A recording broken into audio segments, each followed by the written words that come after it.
Okay, நாம பார்ப்போம். தொடர்ச்சியான முறையில பங்குடைமை நிதி கூற்றுக்கள். நாங்க இதுவரைக்கும் படிச்ச விடயங்கள் பங்குடைமையில அடிப்படை விடயம் பார்த்தோம். சரியா? இப்ப முதலாவது நாங்க பார்த்தது பங்குடைமை என்றால் என்ன, அடுத்து பங்குடைமையின் பண்புகள், அடுத்தது நாங்க பங்குடைமையில செல்வாக்கு செலுத்தக்கூடிய சட்டங்கள், அதுல 24ஆம் பிரிவும் 42ஆம் பிரிவும். அதுல மிக முக்கியமானது 24ஆம் பிரிவு, அதுல வரக்கூடிய கணக்கீட்டு விடயம், அதே போல 42ஆம் பிரிவு. அடுத்தது பங்குடைமை ஒப்பந்தம். இறுதியாக நாங்க பார்த்தது அந்த பங்குடைமையில வரக்கூடிய நிதி கூற்றுக்கள் அல்லது கணக்குகள். சரியா? அதுதான் நாங்க படிக்க போறோம். அப்ப பங்குடைமையில உங்களுக்கு நிதி கூற்றுக்கள்னு சொல்றது பிரதானமா மூன்று விடயங்கள் வரும். சரியா? நிதி கூற்றுக்கள் பிரதானமா மூன்று விடயம் வரும். அதே போல பிரதானமா மூன்று வரும். முதலாவது இலாப நட்ட பகிர்வு கூற்று. இலாப நட்ட பகிர்வு கூற்று, வருமான கூற்று அதோட சேர்த்து வரும். வருமான கூற்று கேட்பாங்க, அதுல இலாப நட்ட பகிர்வு கூற்று. அடுத்தது நிதி நிலைமை கூற்று. சரியா? நிதி நிலைமை கூற்று, சொத்துக்கள் பொறுப்புகள் உரிமையை காட்டக்கூடிய நிதி நிலைமை கூற்று. இதுதான் உங்களுக்கு அடிப்படையா உங்களோட பங்குடைமையில பகுதி 2ல வேண்டப்படுவதில் வரக்கூடியது. 31/3/2027 முடிவடைந்த ஆண்டுக்கான வருமான கூற்று பிராக்கெட்ல போடுவாங்க, இலாப நட்ட பகிர்வு கூற்று அதோட சேர்க்கப்பட்டு.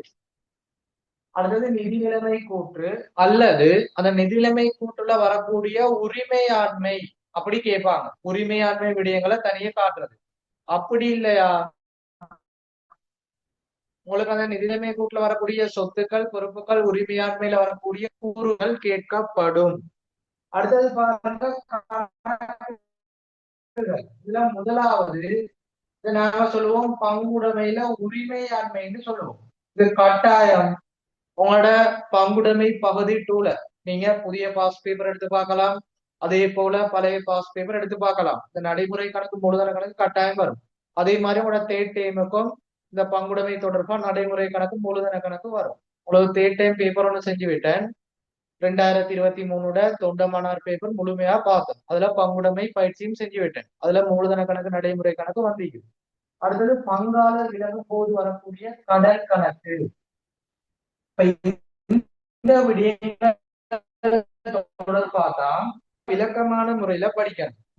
வருமான கூற்று நாங்க எழுதிக்கிறோம்.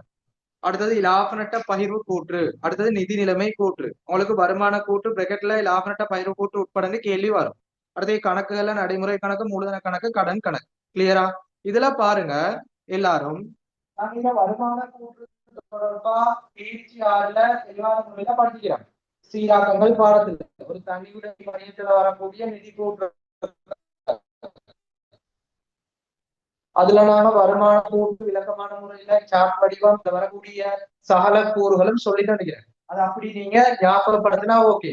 இப்ப தேர்ச்சி 6க்கு போயிட்டு அந்த வருமான கூற்று போகட்ட படிச்சு கொள்ளுங்க, அதை கட்டாயம் பார்த்து கொள்ளுங்க. சரியா? இப்ப இந்த பாடத்துல நாங்க புதிதாக படிக்கக்கூடியது இந்த இலாப நட்ட பகிர்வு கூறும், அதே போல மூலதன நடைமுறை கணக்கும் கடன் கணக்கும். இந்த மூன்று விடயங்கள் தான் பங்குடைமையில புதிதாக படிக்கக்கூடியது. இப்படி கான்செப்ட் ரீதியா தெளிவா விலகி படிக்கணும். சரியா? இப்ப நீங்க பங்குடைமையில புதுசா படிக்கக்கூடியது இலாப நட்ட பகிர்வு கூற்று, அதே போல மூலதன நடைமுறை கணக்கு. கிளியரா? இப்ப நாங்க பாடத்துக்குள்ள போவோம். கிளியரா சொல்லுங்க, பாடத்துக்குள்ள போவோம்.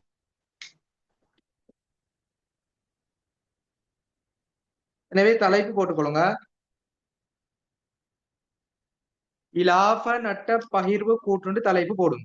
இலாப நட்ட பகிர்வு கூற்று.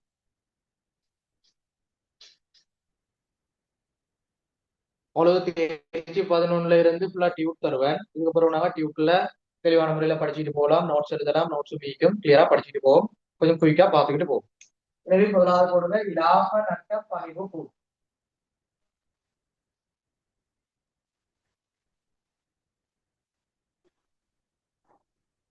சரியா? இலாப நட்ட பகிர்வு கூற்றுண்டா தெளிவான முறையில பாருங்க, சிம்பிளா சொல்லிட்டாரன். ஒரு நிறுவனம் ஒரு பங்குடைமை காணப்படுது. இந்த பங்குடைமை என்ன செய்யும்? அதுல பிரதான நோக்கம் என்ன? லாபம் உழைக்கிறது. குறித்த ஒரு நிதியாண்டுக்கு இலாபத்தை உழைக்கிறது. அப்ப இலாப நட்ட பகிர்வு கூற்றுண்டா பங்குடைமையில உழைக்கப்படக்கூடிய அந்த ஆண்டுக்குரிய இலாபம், பங்குடைமையில உழைக்கப்படக்கூடிய இலாபமானது அந்த பங்காளர்களுக்கு இடையில, பங்குடைமையில காணப்படக்கூடிய பங்காளர்கள் பார்ட்னர்ஸ் சொல்லுவோம். சரியா? 2 அல்லது 3 பங்காளர்கள் நம்மளோட வினால வரும். 3 பங்காளர் வரும். அப்படி இல்லையா பங்காளர் விலகுற சந்தர்ப்பத்துல 2 பங்காளர், அடிப்படையா 2 பங்காளரும் விலகுற சேர்ற சந்தர்ப்பத்துல 3 பங்காளரும் வரும். சரியா? அப்ப பங்காளர்கள் நிறுவனம் நிதியாண்டுக்கு இலாபம் உழைக்கும். அப்படி உழைக்கிற இலாபங்களை பங்காளர்களுக்கு இடையில எப்படி பகிர்வு செய்து தான் உழைக்கிற இலாபத்தை பங்காளர்களுக்கு இடையில பகிர்வு செய்யணும். அதான் பங்குடைமைன்னு சொல்லுவோம். சும்மா ஒரு பங்காளரை வச்சு அவங்களுக்கு வேலையை கொடுக்குறோம், மூலதனத்தை வாங்குறோம், சகல நடவடிக்கைகளை மேற்கொள்றோம். இறுதியில அந்த பங்காளர் என்னத்துக்கு மூலதனம் விட்டாரு, என்னத்துக்கு சகல நடவடிக்கைகளை மேற்கொண்டாரு, தனக்கு சொல்லுங்க பாவம். அதுல ஜெனோசிகா தனக்கு சொல்லுங்க. பங்குடைமையில என்னத்துக்கு ஒரு பங்காளர் ஜாயின் ஆகிறாரு, என்னத்துக்கு மூலதன வட்டி போடுறாரு, என்னத்துக்கு சகல விடயங்களையும் செய்யறாரு, இறுதியில என்னத்தை எதிர்பார்க்கிறாரு? லாபத்தை பெற்றுக் கொள்வதற்காக. Very good. அப்போ ஒரு பங்காளர் ஜாயின் பண்ற பிரதான நோக்கம் அந்த இலாபத்தை பெற்றுக்கொள்ள. இந்த இலாப நட்ட பயிர் கூற்றினூடாக நாங்க என்னத்தை கண்டுபிடிப்போம்னா, ஒரு பங்குடைமையில ஆண்டுக்கு உழைக்கக்கூடிய ஆண்டுக்குரிய இலாபம் எப்படி பங்காளர்களுக்கு இடையில பகிர்வு செய்யப்படுது, இதை நாங்க தயாரிக்கிற கூற்று இலாப நட்ட பகிர்வு கூற்று. இது கிளியரா? பங்குடைமையிலிருந்து கிடைக்கின்ற இலாப நட்டங்கள் அப்பங்குடைமையில் ஈடுபடுகின்ற பங்காளர்களுக்கு இடையில் எவ்வாறு பகிர்வு செய்தல் என்பதை வெளிப்படுத்தும் கூற்று. சரியா? இப்ப தெளிவா பார்த்து கொடுங்க. ஆரம்பத்தில் வருமான கூற்று செய்வோம், அது எல்லாருக்கும் தெரியும். விற்பனை கிரயம், மொத்த இலாபம், ஏனைய வருமானங்கள், செயற்பாட்டு செலவுகள், இறுதியில அந்த ஆண்டுக்குரிய லாபம் வரும். இது பங்குடைமையில வருமான கூற்று.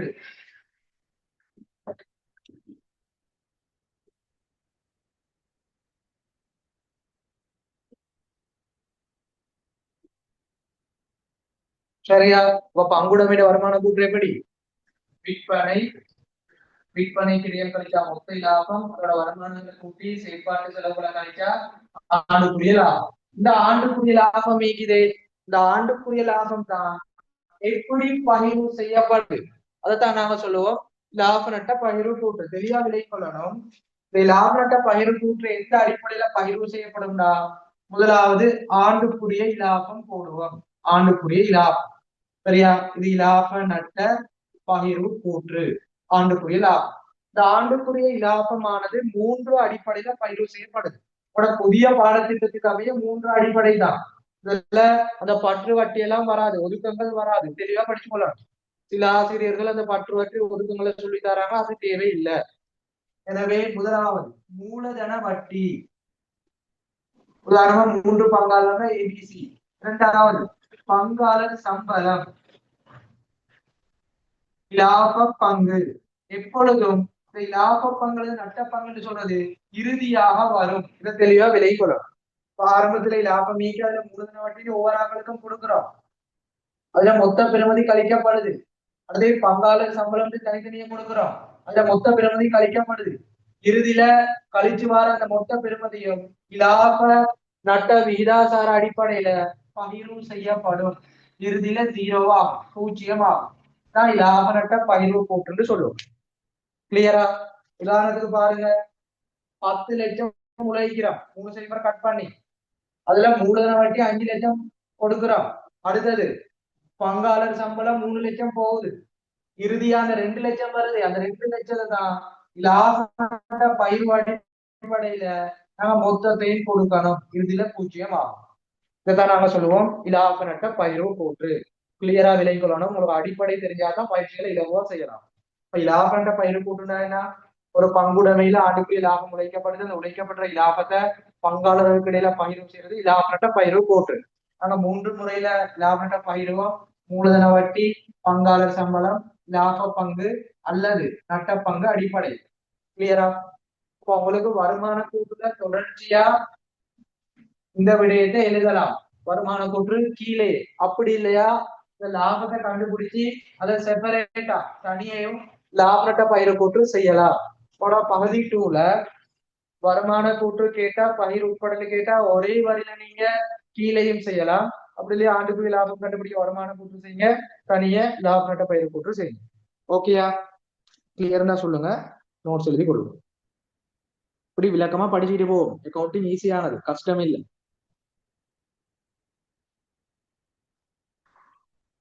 சரியா? இப்ப கிளாஸ்ல நிறைய விடயங்கள் செஞ்சுக்கிட்டு இன்ஷா அல்லாஹ் தொடர்ச்சியா படிச்சுக்கிட்டு போவோம். Okay, very good. எழுதிக் கொள்ளுங்க. லாப நட்ட பகிர்வு கூற்று எழுதிக் கொள்ளுங்க. பங்குடைமையிலிருந்து கிடைக்கின்ற இலாபம் அல்லது நட்டங்கள்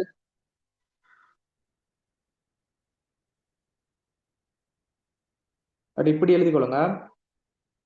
பங்குடைமை ஒன்று குறித்த நிதியாண்டுக்கு உழைக்கப்படுகின்ற இலாப நட்டங்கள். பங்குடைமையினால் குறித்த நிதியாண்டுக்கு உழைக்கப்படுகின்ற இலாப நட்டங்கள் பங்குடைமை ஒன்றில் குறித்த நிதியாண்டுக்கு உழைக்கப்படுகின்ற இலாப நட்டங்கள் பங்குடைமை ஒன்றில் குறித்த நிதியாண்டுக்கு உழைக்கப்படுகின்ற இலாப நட்டங்கள் பிராக்கெட்ல ஆண்டுக்குரிய லாபம்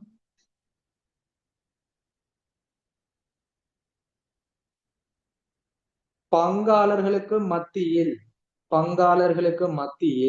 எவ்வாறு பகிர்வு செய்தல் என்பதனை வெளிப்படுத்தும் கூற்று இதுவாகும்.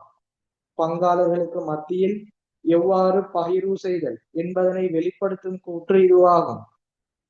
பங்குடைமையிலிருந்து அல்லது பங்குடைமை ஒன்றில் உழைக்கப்படும் நிதியாண்டு உழைக்கப்படும் லாப நட்டங்களை பங்காளர்களுக்கிடையில் எவ்வாறு பகிர்வு செய்தல் என்பதனை வெளிப்படுத்தும் கூற்று இதுவாகும்.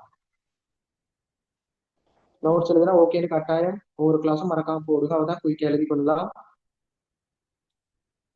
நாங்க பொறுமையாகவும் படிக்கணும், குயிக்காகவும் படிக்கணும், விளங்கி கொள்ளக்கூடியதை மீட்டும். அதனால உங்களோட சப்போர்ட் தேவை, உங்களோட ஒத்துழைப்பு தேவை. ரெஸ்பான்ஸ் பண்ணி கொடுங்க. அடுத்த நோட்ல எழுதி கொள்ளுங்க.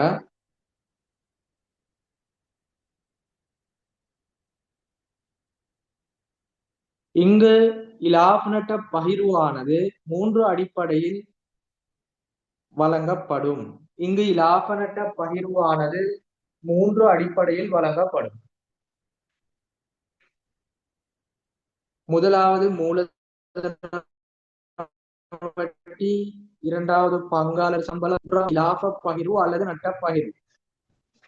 பங்குடைமையில லாபம் லாபமும் நட்டமும் வரலாம். சரியா? பொதுவா லாபம் வரும் சந்தர்ப்பங்கள்ல நட்டமும் வரும்.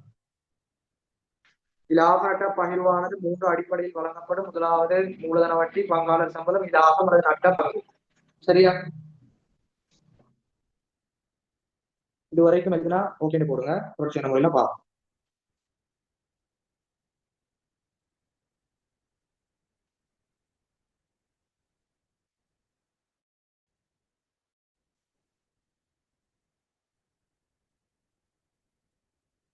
சரியா? அப்ப கிளியர் தானே? லாபத்தை பகிர்வு கொண்ட லாபத்தை எப்படி பகிர்வு செய்யறது? லாபம் எப்படி பகிர்வு செய்யப்படும்? 3 அடிப்படையில்: மூலதன வட்டி, பங்காளர் சம்பளம், லாபம் நட்ட பங்கு. சில ஆசிரியர்கள் சொல்லி தந்திருப்பாங்க ஒதுக்கங்கள் வரும், பற்று வட்டி வரும். நீங்களும் படிச்சுக்கலாம். இப்படி படிச்சிருந்தா செக்ல போடணும். அதெல்லாம் வராது, அது பழைய சிலபஸ். புதிய பாடத்திட்டத்திற்காக 3 அடிப்படையில் தான் லாபம் தேர்வு செய்யப்படும். மிக இலகுவான முறையில பங்குடைமை செய்யலாம். எல்லாம் படிக்கும். அடுத்தது நாங்க லாப நட்ட பகிர்வு கூட்டோட மாதிரி வடிவத்தை பார்ப்போம். சரியா? லாப நட்ட பகிர்வு கூட்டோட மாதிரி வடிவம். எனவே தலைப்பு போடுங்க, லாப நட்ட பகிர்வு கூட்டோட மாதிரி வடிவம் போடுங்க.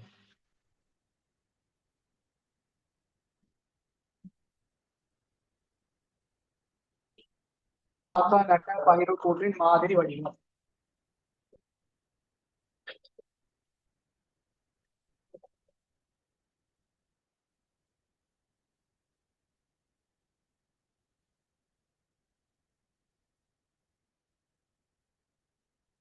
சரியா? முதலாவது ஆண்டுக்குரிய இலாபம், ஆண்டுக்குரிய இலாபம், முதல் ஆண்டுக்கான இலாபம், முதல் நிதியாண்டுக்கான இலாபம்.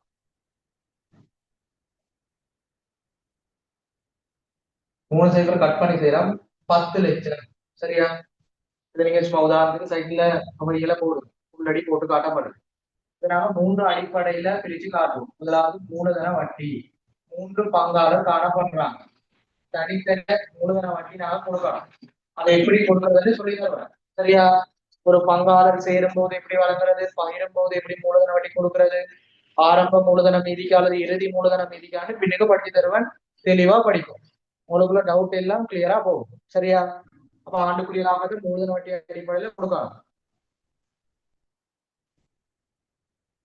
அப்புறம் நாங்க என்ன செய்வோம்? பங்காளர் சம்பளம் நான் சொல்லித்தர அடிப்படையில கணக்கு செஞ்சுக்கணும். அதுக்கப்புறம் மூன்று பங்காளர் தனித்தனியே கொடுக்கணும். பங்காளர் சம்பளம் எந்த அடிப்படையில கொடுக்கணும் கேள்வியில சொல்லுவாங்க. அதுக்கு மாதிரி நாங்க வழங்கணும். இப்ப என்ன செய்யறதுடா, லாபத்துல இருந்து மூலதன வட்டியையும் சம்பளத்தையும் பயிர்வு செஞ்ச பிறகு டோட்டலா கழிச்சு எடுங்க, அந்த பெருமதி எடுங்க. அதுல 500 300 போனா 200. இந்த பெருமதியை தான் நாங்க இப்ப என்ன செய்யணும்டா, லாப நட்ட விகிதாசார அடிப்படையில பகிர்வு செய்யணும். எங்களுக்கு தெரியாது லாபம் எப்படின்னு. அதனால நாங்க இந்த மூலதன வட்டியையும் சம்பளத்தையும் பதிவு செய்ய வரக்கூடிய பெருமதியை தான் என்ன செய்யறது, லாப நட்ட விகிதாசார அடிப்படையில பகிர்வு செய்யணும். எனவே அந்த 20 என்ன செய்யணும், லாபம் பங்கு. அப்படி இல்லையா, இது மைனஸ்ல வந்தா, உதாரணமா 200 மைனஸ்ல வந்தா அது நட்ட பங்கு. எனவே இந்த லாப பங்கு மூன்று பங்காளர்கள் கொடுக்கணும். மொத்தம் எவ்வளவு வரும்? 200. அது அப்படி மைனஸ் பண்ணா 0 ஆகும். இப்ப ஆண்டுக்குரிய லாபத்தை பகிர்வு இறுதியில நிச்சயமாக்குறது தான் இதுல செயற்பாடு. சரியா? எனவே சகல மாணவர்களும் போய்க்கு எழுதி கொள்ளுங்க. லாப நட்ட பயிர் கூட்டுட மாதிரி வடிவம் இவ்வளவு தெரிஞ்சா போதும். போய்க்கு எழுதிக்கணும். இதோட லாப நட்ட பயிர் கூட்டு முடிவடையுது. சரியா? ஒரு பங்குடைமையில உழைக்கப்படுகின்ற ஆண்டுக்குரிய லாபத்தை மூலதன வட்டி, பங்காளர் சம்பளம், லாபங்களை நட்ட பங்கு அடிப்படையில பகிர்வு செய்யறது லாப நட்ட பயிர் போட்டு மூன்று அடிப்படை வரும். மூலதன வட்டி, பங்காளர் சம்பளம், இறுதியில தான் லாபம் நட்ட பங்கு வழங்கும். இந்த அடிப்படையில பதிவு செய்யறது. இதை எழுதிட்டு ஓகேன்னு போடுங்க, கிளியர்னா போட்டுக்கொள்ளுங்க. அடுத்து பங்குடைமை உரிமையாண்மை தொடர்பா பார்ப்போம்.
ஓகே, தலை போடுங்க.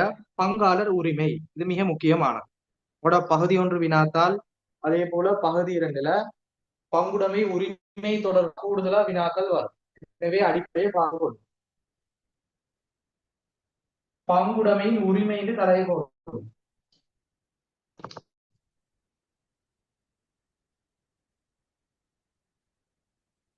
பங்குடைமையின் உரிமையாண்மை, உரிமைன்னு சொல்லுவோம். உரிமையாண்மை சரியான சொல் உரிமையாண்மை. மூலதனம் என்று சொல்லலாம், உரிமையாண்மை என்று படிச்சு கொள்ளணும். ஒரு பங்குடைமையில உரிமையாண்மை என்று சொல்றது 2 விடயங்களை உள்ளடக்கி வரும். சரியா? முதலாவது மூலதன கணக்கு, பங்காளர் மூலதன கணக்குன்னு சொல்லணும். இரண்டாவது நடைமுறை கணக்கு, பங்காளர் நடைமுறை கணக்கு. தெளிவான முறையில பார்ப்போம். எனவே எழுதி கொள்ளுங்க. பங்குடைமையின் உரிமையாண்மை என்று போட்டு பங்காளர் மூலதன கணக்கு, பங்காளர் நடைமுறை கணக்கு போட்டு கொடுங்க. சமன்பாட்டு அடிப்படையில் எழுதி கொள்ளுங்க. பங்காளர் மூலதன கணக்கு, பங்காளர் நடைமுறை கணக்கு. இதை கூட்டி எடுக்கண்டா பங்குடைமை உரிமையாண்மைக்கு வரும். இப்படி எழுதி கொள்ளும். பங்காளர் கணக்கையும் பங்காளர் நடைமுறை கணக்கையும் கூட்டி எடுத்தோம்னா பங்காளர் உரிமை அல்லது பங்குடைமையிட உரிமை. ஒரு பங்காளருக்குரியதை தனித்தனியா போட்டா பங்காளர உரிமை வரும். பங்குடைமையிட மொத்தத்தை போட்டா பங்குடைமை உரிமை வரும். இதை தெளிவா விளைவிக்கலாம். எல்லாத்துக்கும் ஒரே சமன்பாடு. அதையும் தெளிவா பார்த்துக்கலாம். மொத்தமா நிறுவனத்திட உரிமையும் கேட்பான் அல்லது பங்காளர உரிமையும் கேட்பான். நீங்க பங்காளர உரிமையை தனியா போடணும், மொத்தத்தை போடணும். இதையும் நோட் பண்ணி வச்சுக்கொள்ளணும். உங்களோட பகுதி 1 பேப்பர்ல பங்குடைமையிட உரிமை என்று கேட்கலாம், பங்காளர் உரிமை என்று கேட்கலாம். எப்படி கேட்டாலும் ஒரே சமன்பாடு தான். மூலதன கணக்கையும் நடைமுறை கணக்கையும் கூட்டி எடுக்கணும். பங்குடைமைண்டா மொத்தத்தை போடுங்க, பங்காளர்டா தனியா போடுங்க. ஓகே, இப்ப பார்த்துக்கொள்ளுங்க. முதலாவது மூலதன கணக்கு நடைமுறை கணக்குனா என்னன்னு நார்மலா சொல்லிதான். மூலதன கணக்குன்னு சொல்றது ஒரு பங்குடைமையிட பங்காளர்கள நிலையான உரிமைகளை காட்டக்கூடிய கணக்கு. பங்குடைமையில யார உரிமை? பங்காளர்கள். பங்காளர்கள நிலையான உரிமை. இந்த நிலையான உரிமைகளை காட்டக்கூடிய கணக்கு தான் மூலதன கணக்கு. இதை கிளியரா விளைக்கிறோம். பங்குடைமையில காணப்படக்கூடிய பங்காளர்கள நிலையான உரிமை. அதாவது இங்க வரக்கூடிய விடயங்கள் என்னன்னா, ஒரு பங்காளர் மூலதனமா இடக்கூடிய விடயம். அது காசாக இருக்கலாம், சொத்துக்களாக இருக்கலாம், இருப்புக்களாக இருக்கலாம், பிரச்சனை இல்லை. மேலதிகமாக இடப்படக்கூடிய விடயம் அதை அறிவார். அடுத்தது நன்மதிப்பு தொடர்பான பதிவுகள். இது மூன்றும் தான் அடிப்படையான விடயம். ஒரு பங்குடைமையில பங்காளர்கள் நிலையான உரிமையை காட்டக்கூடிய கணக்கு தான் பங்காளர் மூலதன கணக்கு. அது இதோட தொடர்பானதுன்னா ஒரு பங்காளரால இடப்படக்கூடிய மூலதனங்கள், காசு சொத்துக்கள் வரும். அடுத்தது பங்காளரால ஈடுபடுத்தக்கூடிய மேலதிக மூலதனம். ஒரு நிறுவனம் நடைபெறுது, இந்த நிறுவனம் மூலதனத்துக்கு மேலதிகமா பணம் தேவைப்பட்டா திருப்பி பங்காளர் போடுவாங்க. அதான் மேலதிக மூலதனம். உரிமையாளரால, அதான் பங்காளர்களால சொந்த பணத்தால மேலதிகமா போடுறது. அடுத்தது பாருங்க, நன்மதிப்பு சீராக்கம். பின்னுக்கு படிச்சு தருவார். நன்மதிப்பு விடயம். இதுதான் அடிப்படையா இந்த மூலதன கணக்குல பதிவு செய்யக்கூடிய விடயம். இதோட சேர்த்து ஆரம்ப மீதிகளும் வரும். இதுக்கு மேலதிகமா ஒரு விடயமரம் சொல்லித்தாரேன். ஒரு பங்காளர் விலகுற சந்தர்ப்பத்துல அவர உரிமைன்னு சொல்லுவோமே, நடைமுறை கணக்கு மூலதன கணக்கு, அவர உரிமையில நம்ம முன்கூட்டியே ஒரு பகுதிய வழங்குனா, தெரியாமலே கொள்ளுங்க. பங்காளர் விலகுற சந்தர்ப்பத்துல அவருடைய உரிமையை முன்கூட்டியே வழங்கினா, அவர் முன்கூட்டியே அவரோட உரிமையை பெற்றுக்கொண்டா அந்த பெருமதியும் மூலதன கணக்குல வரவு வைக்கப்படும். இதை நாங்க தியரிலேயே படிச்சு கொள்ளலாம். சரியா? இது யாரும் சொல்லி தரது இல்லை. பங்காளர் விலகல் கணக்கோடு தான் சொல்லி தருவாங்க. நான் தியரிலேயே தெளிவா சொல்லி தரேன். கிளியரா? பங்காளர் மூலதன கணக்குனா தம்பி என்ன தங்கச்சி என்ன, ஒரு பங்குடைமையில காணப்படக்கூடிய பங்காளர்கள நிலையான உரிமைகளை காட்டக்கூடிய கணக்கு தான் பங்காளர் மூலதன கணக்கு. அங்க பதிவு செய்யக்கூடிய விடயங்கள் என்ன? ஆரம்ப மீதி, மூலதனம், மேலதிக மூலதனம், நன்மதிப்பு சீராக்கம். அதோட மேலதிகம் ஒரு விடயம் வரும். ஒரு பங்காளர் விலகுற சந்தர்ப்பத்துல அல்லது பங்காளர் உரிமைய அவர் முன்கூட்டியே பெற்றுக்கொண்டா அது மூலதன கணக்குல வரவு வைக்கப்படும். கிளியரா?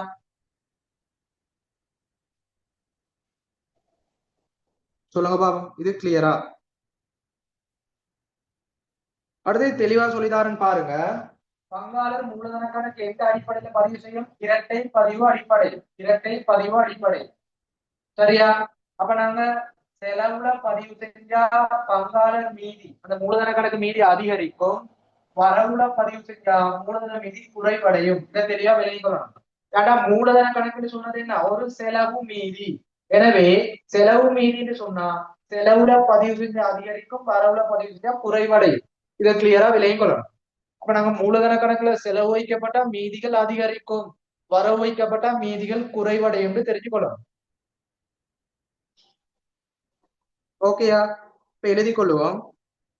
எனவே பங்காளர் மூலதன கணக்கு மிக இலகுவானது. ஒரு பங்குடைமையில பங்காளர்கள் நிலையான உரிமையை காட்டக்கூடிய கணக்கு வரக்கூடிய விடயங்கள் மூலதனம் மேலதி நன்மை பூசீராக அது வரவு செலவுல வரும். எனவே வரவுல பதிவு செய்யப்பட்ட குறைவடையும், செலவுல பதிவு செய்யப்பட்ட அதிகரிக்கும். பங்காளர் மூலதன கணக்குல வரவு வைக்கப்படும். சரியா? அது பங்காளர் விலகுல சந்தர்ப்பத்துல படிப்பீங்க. இப்ப நாங்க அதையும் படிச்சு கொள்ளுவோம். அவட பாஸ் பேப்பரைக்கு சொல்லி தருவேன். அடுத்தது பாருங்க, மூலதன கணக்கு இரட்டை பதிவு அடிப்படையில பதிவு செய்யப்படும். ஓகே, அதுல நாங்க எப்படி வரவுல செலவுல வரும், அதுல மாதிரி வடிவங்கள் எல்லாம் சொல்லி தரோம். எனவே இப்ப எழுதி கொள்ளுங்க. பங்குடைமை ஒன்றில் பங்காளர்களது நிலையான உரிமைகளை காட்டும் கணக்கு பங்காளர் மூலதன கணக்கு ஆகும். பங்குடைமை ஒன்றில் பங்காளர்களது நிலையான உரிமைகளை காட்டும் கணக்கு பங்காளர் மூலதன கணக்கு ஆகும். பங்குடைமை ஒன்றில் பங்காளர்களது நிலையான உரிமைகளை காட்டும் கணக்கு பங்காளர் மூலதன கணக்கு ஆகும்.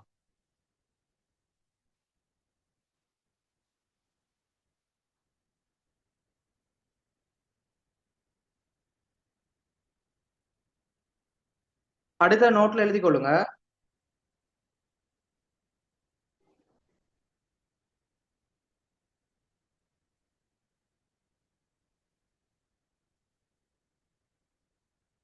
பொதுவாக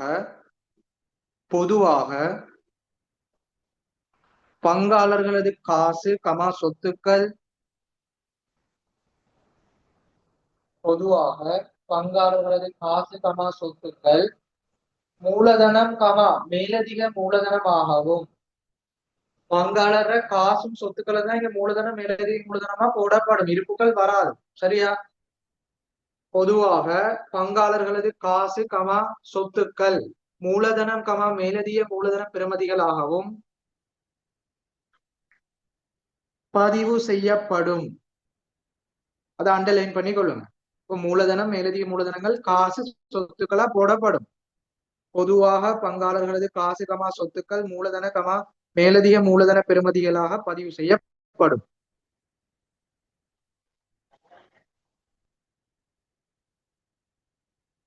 தொடர்ந்து எழுதுங்க. விசேட சந்தர்ப்பங்களில் நன்மதிப்பு சீராக்கங்களும் பதிவு செய்யப்படும். விசேட சந்தர்ப்பங்களில் நன்மதிப்பு சீராக்கங்களும் பதிவு செய்யப்படும். இதை எழுதுனா ஓகேன்னு போடுங்க. மேலதிகமான விடயத்துக்கு போகும். உங்களுக்கு கீழே தெளிவா எல்லாம் தருவேன். மூலதன கணக்குல என்னென்ன பதிவு செய்யறதுன்னு எல்லாம் தருவேன். இப்ப பொதுவா இந்த 3 விடயங்கள் தான் வரும். உங்களுக்கு வினாக்கள் கேட்கலாம். மூலதன கணக்குல பதிவு செய்யக்கூடிய விடயங்களை கேட்டா என்ன தெரிவு செய்வீங்க? ஆரம்ப மீதி, மூலதனம், மேலதிக மூலதனம், நன்மதிப்பு. இதுதான் அடிப்படையானது. அதுக்கு மேலதிகமா தான் என்ன சொன்ன, ஒரு பங்காளர் உரிமையை முன்கூட்டியே பெற்றுக்கொண்டா, அவர் விலகுற சந்தர்ப்பத்துல முன்கூட்டியே அவர் பெற்றுக்கொண்டா அது என்ன நன்மதிப்பு. அப்படியா? இல்ல, ஒரு பங்காளர் விலகுற சந்தர்ப்பத்துல அவரோட உரிமையை முன்கூட்டியே பெற்றுக்கொள்ளலாம். உதாரணமா, அவரோட நடைமுறை கணக்கு, மூலதன கணக்கு மீதிதான உரிமை. அந்த உரிமையில இருந்து அவருக்கு அவசர தேவை வருது. அவர் குடும்ப செலவுக்காக, ஒரு சுகாதார சேவைக்காக, எமர்ஜென்சிக்காக குறிப்பிட்ட பணத்தை அவர் எடுத்துக்கொண்டாயிட்டா அது நாங்க என்ன செய்வோம்? மூலதன கணக்குல வர வச்சு கொள்ளுவோம். அவர உரிமையில அது கழிப்பட்டு வரும். சரியா? இப்படி பேப்பர்ல வந்து. எனவே நன்மதிப்புக்கு மேலதிகமா இந்த விடயமும் பதிவு செய்யப்படும். எல்லாம் சொல்லி தருவோம். அடுத்த நோட்ல எழுதி கொள்ளுங்க. எப்பொழுதும் நாங்க கணக்குகள் எப்படி பதிவு செய்வோம்? இரட்டை பதிவுக்காமே 3வது பாடத்துல படிச்சுக்கோம். எனவே எழுதி கொள்ளுங்க. பங்குடைமையிலையும் இரட்டை பதிவுக்காமே தான் சால பதிவுகளும் வரும். எழுதுங்க. இரட்டை பதிவு தத்துவத்திற்கு அமைவாக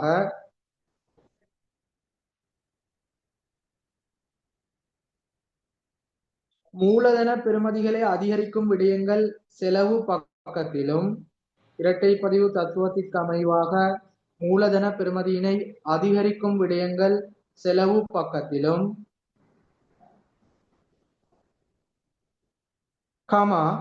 மூலதன பெறுமதி குறைக்கும் விடயங்கள் அல்லது குறையும் விடயங்கள் வரவு பக்கத்திலும் பதிவு செய்யப்படும். எழுதி கொள்ளுங்க. இது மிக முக்கியமானது. உங்களுக்கு பகுதி 2ல சீராக்கம் தரலாம் அல்லது பார்ட் 1ல தந்தா அதுல நாங்க வரவு செலவுல என்னத்தை பதிவு செய்யறது தெளிவா வினை கொள்ளணும். கூட்டி எடுக்கும் போது எல்லாம் தேவை. எனவே வரவுல பதிவு செய்யப்பட்டா மீதி குறையும், செலவுல பதிவு செய்யப்பட்டா மீதி அதிகரிக்கும். எதிலேயோ விலை கொள்ளும். இரட்டை பதிவுக்கு அமைய மூலதன பெறுமதி அதிகரிக்கும் விடயங்கள் செலவு பக்கத்திலும், மூலதன பெறுமதி குறையும் விடயங்கள் வரவு பக்கத்திலும் பதிவு செய்யப்படும். அதுக்கு கீழே எழுதி கொள்ளுங்க. இந்த விடயத்தை எழுதி கொள்ளுங்க. சரியா? மூலதன பெறுமதி அதிகரிச்சா செலவு பக்கம். இதை நீங்க விளக்கமா எழுதி கொள்ளுங்க. மூலதன பெறுமதி குறையணும்னா வரவு பக்கம். ஒரு பாக்ஸ் போட்டு எழுதி கொள்ளுங்க. மூலதன பெறுமதி அதிகரிக்கிறா செலவு பக்கம், மூலதன பெறுமதி குறையணும்னா வரவு பக்கம். எழுதி கொள்ளுங்க.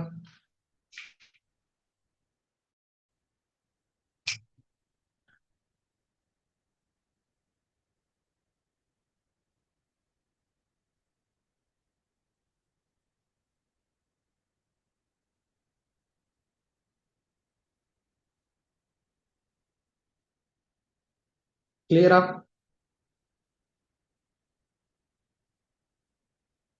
அடுத்தது மிக முக்கியமானது, உங்களுக்கு ஷோர்ட் ஆன்சர் வருமே. மூலதன கணக்குல என்ன பதிவு செய்வது கேள்வி கேட்பாங்க. அடுத்து மூலதன கணக்குல என்ன பதிவு செய்வது கட்டாயம் தெரிஞ்சு கொள்ளணும். கணக்கு விஷயங்கள் இருக்கு. எனவே அடுத்த நோட்ல போடுங்க. மூலதன கணக்கில் பதிவு செய்யக்கூடிய விடயங்கள்னு போடுங்க. பொதுவா நீங்க படிப்பீங்க 3 விடயங்கள், நான் மேலதிகமா ஒண்ணு சேர்த்து தர போறேன். மூலதன கணக்கில் பதிவு செய்யக்கூடிய விடயங்கள்னு போடுங்க. மூலதன கணக்கில் பதிவு செய்யக்கூடிய விடயங்கள், அதுல மொத்தம் 4 விடயங்களுக்கு எழுதி கொள்ளுங்க. முதலாவது ஆரம்ப மீதி. முதலாவது ஆரம்ப மீதி.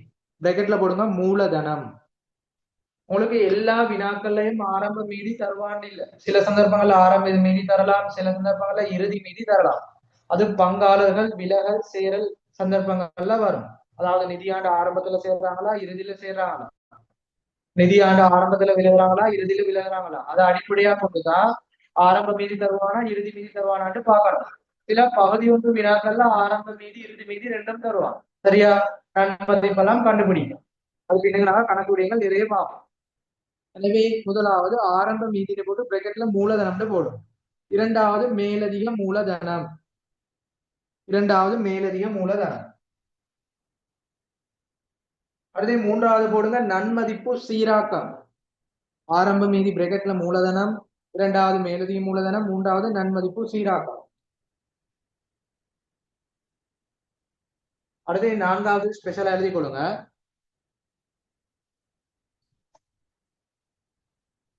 பங்காளர் விலகலின் போது, பங்காளர் விலகலின் போது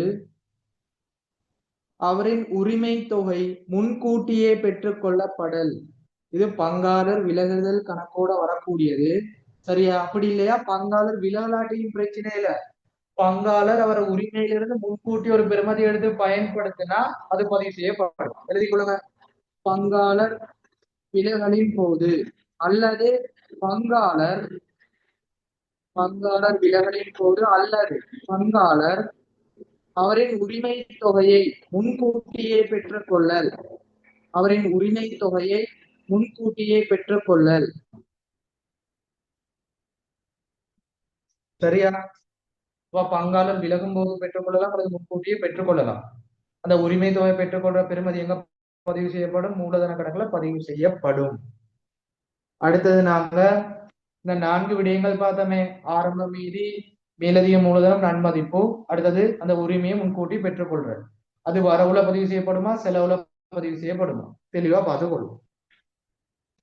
இது வரைக்கும் படிச்சது கிளியரா சொல்லுங்க. பங்காளர் மூலதன கணக்குல மாதிரி வடிவத்துக்கு போகும். இதெல்லாம் சின்ன சின்ன விடயம். இதுக்கு நாங்க கூட டைம் வேஸ்ட் பண்ண தேவையில்லை. முக்கியமான கான்செப்டை படிச்சுட்டு குயிக்கா போவோம். அடுத்த விடயங்களுக்கு போவோம். சரியா? நிறைய பயிற்சிகள் செஞ்சு பார்ப்போம். படித்தார விடயங்கள டவுட் இருந்தா கேட்டுக்கொள்ளலாம். இப்ப நாம மூலதன கணக்குக்கு போவோம். அந்த மூலதன கணக்குல மாதிரி வடிவம், வரவு செலவுல என்ன பதிவு செய்யப்படும் தெளிவா சொல்லித்தார. எனவே மூலதன கணக்குல மாதிரி வடிவத்துக்கு இப்ப போக போறோம். சரியா? மூலதன கணக்குல மாதிரி வடிவம் ஹெடிங் போட்டுக்கொள்ளும். மூலதன கணக்குல மாதிரி வடிவம்.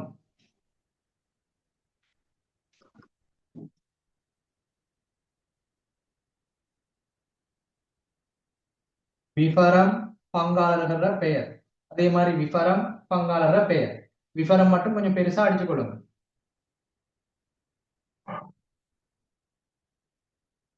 பங்காளர் மூலதன கணக்கு. விபரம் பங்காளர பெயர் வரும். ஏபிசின்னு போடுங்க. விபரம் மட்டும் பெருசா போடணும். இங்கிட்ட வரவு பக்கம், இது செலவு பக்கம். இதெல்லாம் போட தேவையில்லை, உங்களுக்கு சொல்லிதான். வரவு பக்கம் செலவு பக்கம் நம்மளா டி ஃபார்ம் அடிச்சும் பதிவு செய்யலாம். பார்ப்பனுக்கு டி ஃபார்ம் அடிச்சும் பதிவு செய்யலாம். சரியா? நிறைய மெத்தடிக்கு சொல்லி தரும், பேப்பர் கிளாஸ்ல சொல்லி தரும். ஒரு பகுதி டூல மூலதன கணக்கு எப்படி வரும்னு பார்க்க போறோம். சரியா? விபரம் பங்காளர பெயர், விபரம் பங்காளர பெயர் தெளிவா எழுதி கொள்ளணும். எனவே முதலாவது மீதி. இப்ப ஆரம்ப மீதின்னு சொல்றது தெளிவா விளங்கி கொள்ளணும். ஆரம்ப மீதி முதலாவது. ஆரம்ப மீதின்னு சொல்றது உங்களுக்கு வரவுலையும் வரும், அதே மாதிரி செலவுலையும் வரும். தெளிவா விளங்கி கொள்ளணும். அப்ப ஒரு மூலதன கணக்கு மீதி, நடைமுறை கணக்கு மீதின்னு சொல்றது ஆரம்பத்துல வரவு மீதியாகவும் காணப்படலாம், செலவு மீதியாகவும் காணப்படலாம். இது கிளியரா? அப்ப நீங்க சும்மா மீதின்னு வந்தவனையே செலவுல போடுறது இல்ல. அதுல மீதின்னு தந்து சும்மா பிளஸ்ல சும்மா தந்தா செலவுல பதிவு செய்யுங்க. மைனஸ் அடையாளம் அப்படி இல்லையா, வரவு மீதி செலவு மீதின்னு தருவான். வரவு மீதினா மைனஸ், செலவு மீதினா பிளஸ். சரியா? இப்ப சும்மா தந்தா செலவுல பதிவு செய்யணும், அல்லது குறிப்பிட்டு உங்களுக்கு வரவு மீதி அல்லது பிரேக்கெட் பண்ணி தந்தா வரவுல பதிவு செய்யணும். என்னதுக்கு செலவுல தந்தா நாங்க பிளஸ்ன்னு சொல்றோம்? உரிமையாண்மை மூலதன கணக்கு ஒரு உரிமையாண்மை கணக்கு, அது ஒரு செலவு மீதி. எனவே செலவுல பதிவு செய்யப்பட்டா மீதி அதிகரிக்கும், வரவுல பதிவு செய்யப்பட்டா மீதி குறைவடையும். எனவே செலவு பக்கம் அதிகரிக்கும். இதை கிளியரா விளங்கிக் கொள்ளணும். எனவே ஆரம்ப மீதி போட்டுக்கொள்ளும். 2 பங்காளருக்கு செலவு மீதியும், ஒரு பங்காளருக்கு வரவு மீதியும் தரப்பட்டது. அடுத்தது மேலதிக மூலதனம். மேலதிக மூலதனத்துல காசு அல்லது சொத்துக்கள் வரும். பிராக்கெட்ல போட்டுக்கொள்ளும். மேலதிக மூலதனம் எல்லாம் போடுவாங்கன்னு இல்ல, ஒரு சில பங்காளர் போடுவாங்க. மேலதிக மூலதனம் செலவுல பதிவு செய்யப்படும். சரியா? முதலாவது ஆரம்ப மீதி வரவு செலவுல வரும், மேலதிக மூலதனம் செலவுல மட்டும்தான் வரும். ஏன்னா மூலதனம் இட்டாலோ மேலதிக மூலதனம் இட்டாலோ என்ன செய்யப்படும், மூலதனம் அதிகரிக்கப்படும். அதனால செலவுல தான் பதிவு செய்யும். அடுத்தது முக்கியமான விடயம் நன்மதிப்பு. நன்மதிப்புன்னு சொல்றது ஒரு பங்குடைமை தொடர்பான, ஒரு நிறுவனம் தொடர்பான சமூகத்துல அது எப்படி இருக்குது, அது தொடர்பான ஒரு நல்ல பெயர்ன்னு சொல்லுவோம். ஒரு பிராண்ட், ஒரு வியாபார குறி எல்லாம் சொல்லலாம். எங்கட நிறுவனம் தொடர்பாக சமூகத்துல எப்படி இருக்குது, எங்கட நிறுவனம் தொடர்பாக சமூகம் என்ன சொல்லுது. உதாரணமா நீங்க ஒரு வணிகம் ஆரம்பிச்சு நடாத்திட்டு போறீங்க, அந்த வணிகத்துல பொருட்களை உற்பத்தி செய்து வழங்குறீங்க. இப்ப தொடர்ச்சியா 2 வருடங்கள் வணிகம் நடாத்தி செல்றீங்க. இப்ப சும்மா நீங்க பொருட்களை விற்கிறீங்க, வாடிக்கையாளர் வாங்குறாங்க, பணத்தை பெற்றுக் கொள்றீங்க, வருமானம் உழைக்கிறீங்க, அதோட நிப்பாட்டுறது இல்ல. சரியா? சமூக பொறுப்புன்ற ஒரு விஷயமே எங்கட வணிகத்தினால மீள திருப்பி செலுத்தக்கூடியது சமூக பொறுப்பு. இப்ப நாங்க சமூகத்துக்கு நல்ல விடயங்களை செய்யணும். இப்ப எங்கட நிறுவனம் தொடர்பா சமூகத்துல என்ன பேரிக்குது, நல்ல தோற்றம் இருக்குதா, கெட்ட எண்ணங்கள் இருக்குதா, அதான் சொல்லுவோம் நன்மதிப்பு. அடுத்த இன்னொரு உதாரணம், இப்ப நான் தொடர்ச்சியான முறையில 5 வருடங்களுக்கு மேலதிகமா படிச்சுட்டாரு. இப்ப மாணவர்கள மத்தியில, பெற்றோர்கள மத்தியில எனக்கு நல்ல பேர் காணப்படுதா, இந்த கிளாஸ் எப்படி, கிளாஸ்ல ஜாயின் பண்ணா ஏ எடுக்கலுமா இல்லையா, கிளாஸ்ல ஜாயின் பண்ணா அக்கௌண்டிங் இலகுவான முறையில விளங்கி கொள்ளக்கூடிய மாதிரி இருக்குதா இல்லையா, ஒரே இடத்துல தியரி பேப்பர் கிளாஸ் எல்லாம் படிக்கக்கூடிய மாதிரி இருக்குதா. அடுத்தது ஆன்லைன் கிளாஸ் சொல்லி உங்களுக்கு ஒயிட் போர்ட் கிளியர் இல்லாம வைக்கலாம், சில இடத்துல அப்படி படிச்சு கொடுக்குறாங்க. அப்படி இல்லையா சும்மா டியூட் வந்து குயிக்கா வாங்கிட்டு போவாங்க, அப்படி குறைபாடுகள் இருக்குதா. அப்படி இந்த கிளாஸ் தொடர்பா அவங்களோட எண்ணங்கள், சமூகத்துல காணப்படக்கூடிய எண்ணங்கள் தான் நன்மதிப்பு. இது கிளியரா பின்னுக்கு தெளிவா படிக்கும். சரியா? அப்ப நன்மதிப்புன்னு சொல்றது மிக முக்கியமானது. இப்போ ஒவ்வொரு நிறுவனத்திலையும் நன்மதிப்புன்னு சொல்றது நிறுவனம் ஆரம்பத்துல காணப்படாது, நிறுவனம் நடைபெறும் போது ஒரு இடையில தான் காணப்படும். இதை தெளிவா விளைக்கொள்ளும். அப்ப ஒரு பங்காளர் சேரும் போதும் ஒரு பங்காளர் விலகும் போதும் இந்த நன்மதிப்பு என்ன செய்யப்படும்? பதிவு செய்யப்படும். அப்படி பதிவு செய்யப்படும் போது நம்ம நன்மதிப்பு வரவும் வைக்கணும், செலவும் வைக்கணும். அது பின்னுக்கு நான் சொல்லி தருவேன். உங்களுக்கு இந்த ஐடியா மட்டும் போதும். சரியா? அப்ப நன்மதிப்பு ஒரு பங்காளர் சேரும் போதும் விளங்கும் போதும் பதிவு செய்யணும். அது வரவுலையும் வரும், செலவுலையும் வரும். அது பின்னுக்கு படிச்சு தருவோம். சரியா? எனவே நன்மதிப்புன்னு வரவுலையும் போட்டு கொடுங்க, செலவுலையும் போட்டு கொடுங்க. நன்மதிப்பு நன்மதிப்பு.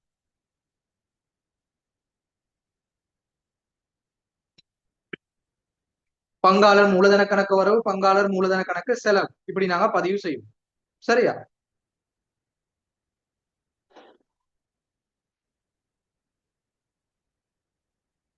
இந்த 3 பேருக்கும் பதிகிற நன்மதிப்பும் இந்த 2 பேருக்கும் பதிகிற நன்மதிப்பும் ஒரே பெறுமதியா இருக்கும். சரியா?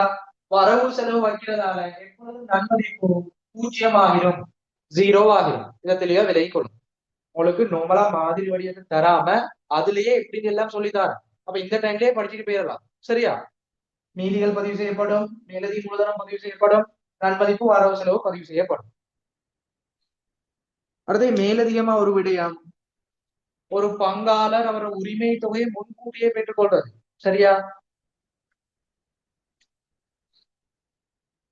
உரிமை முன்கூட்டி பெற்றுக் கொள்ளப்படன்னு போடுங்க பிராக்கெட்ல. உரிமை முன்கூட்டி பெற்றுக் கொள்ளப்படன்னு போட்டு பிராக்கெட்ல போடுங்க.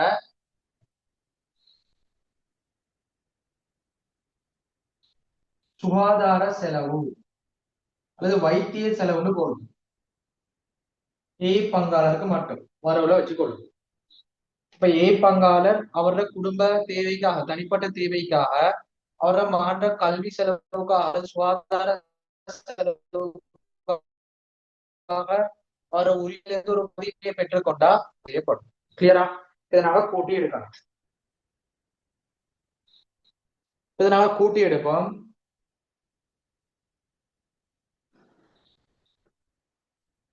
கூட்டி எடுத்து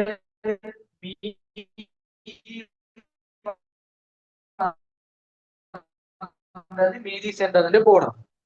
மீதி சென்றது வரவாக காணப்படும். ஆரம்ப மீதி வரவா இருந்தா இறுதி மீதி வர ஆரம்ப மீதி இது 3 பாடத்திலே தெளிவா சொல்லி தந்துட்டேன். எனவே இந்த ஆரம்ப மீதி பொதுவா செலவு தானே, அதனால இறுதி மீதியும் செலவாக வரும். மீதி வந்தது, மீதி சென்றது போட்டுக்கொள்ளுங்க. எல்லா சந்தர்ப்பங்கள்லயும் மீதி வந்தது செலவா வராது, சில சந்தர்ப்பங்கள்ல வரவாகவும் வரலாம். ஓகே, இப்ப மூலதன கணக்கு தெளிவா சொல்லி தந்துட்டேன். கட்டாயம் அடிச்சு கொள்ளுங்க. விபரம் பங்காளர் பெயர், விபரம் பங்காளர் பெயர், 2 பக்கம் மீதி போட்டுக்கொள்ளுங்க, மேலதி மூலதனம் போட்டுக்கொள்ளுங்க, நன்மதி போட்டுக்கொள்ளுங்க. மேலதிகமா வரல ஒரு விடயம் போடுங்க, கூட்டி எடுத்து மீதி வந்தது மீதி சென்றதுன்னு போடும். சரியா? இது கிளியர்னா சொல்லுங்க. இதோட மூலதன கணக்கு முடிவடையும். அடுத்த நாங்க நடைமுறை கணக்குக்கு போவோம். உங்களுக்கு டைம் தரேன், குயிக்கா எழுதிட்டு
சரியா? மூலதன கணக்கு உங்க எல்லாரும் கிளியரா? இனி நீங்க பங்குடைமை கஷ்டம்னு சொல்லக்கூடாது. இன்ஷா அல்லாஹ் குயிக்கா நாங்க இந்த தியரி விடயங்கள் சகலதையும் முடிச்சுட்டு நாங்க பயிற்சிகளுக்கு போவோம். அதுல பாதி ஒன்று பாதி ரெண்டு பயிற்சிகள் சிறப்பான முறையில படிப்போம். சரியா? பாஸ் பேப்பர் எல்லாம் செய்வோம்.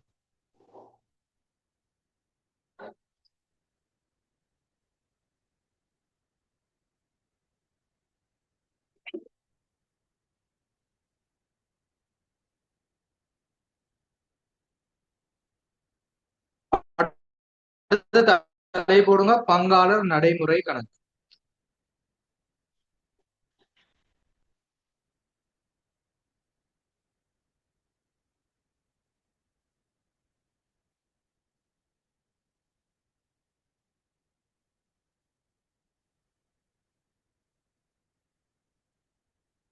பங்காளர் நடைமுறை கணக்கு. சரியா? தெளிவா பாருங்க. பங்காளர் நடைமுறை கணக்குன்னு சொல்றது ஒரு பங்குடைமைக்கும் அடுத்தது பங்காளர்களுக்கும் பங்காளர்களுக்கும் இடையில இடம்பெறக்கூடிய நாளாந்த செயற்பாடுகள். பங்குடைமைக்கும் பங்காளருக்கும் இடையில் இடம்பெறக்கூடிய நாளாந்த செயற்பாடு. இதோட தொடர்பான விடயங்களை நாங்க பதிவு செய்யற கணக்கு தான் என்னது நடைமுறை கணக்கு. இதை தெளிவா விலை கொள்ளணும்.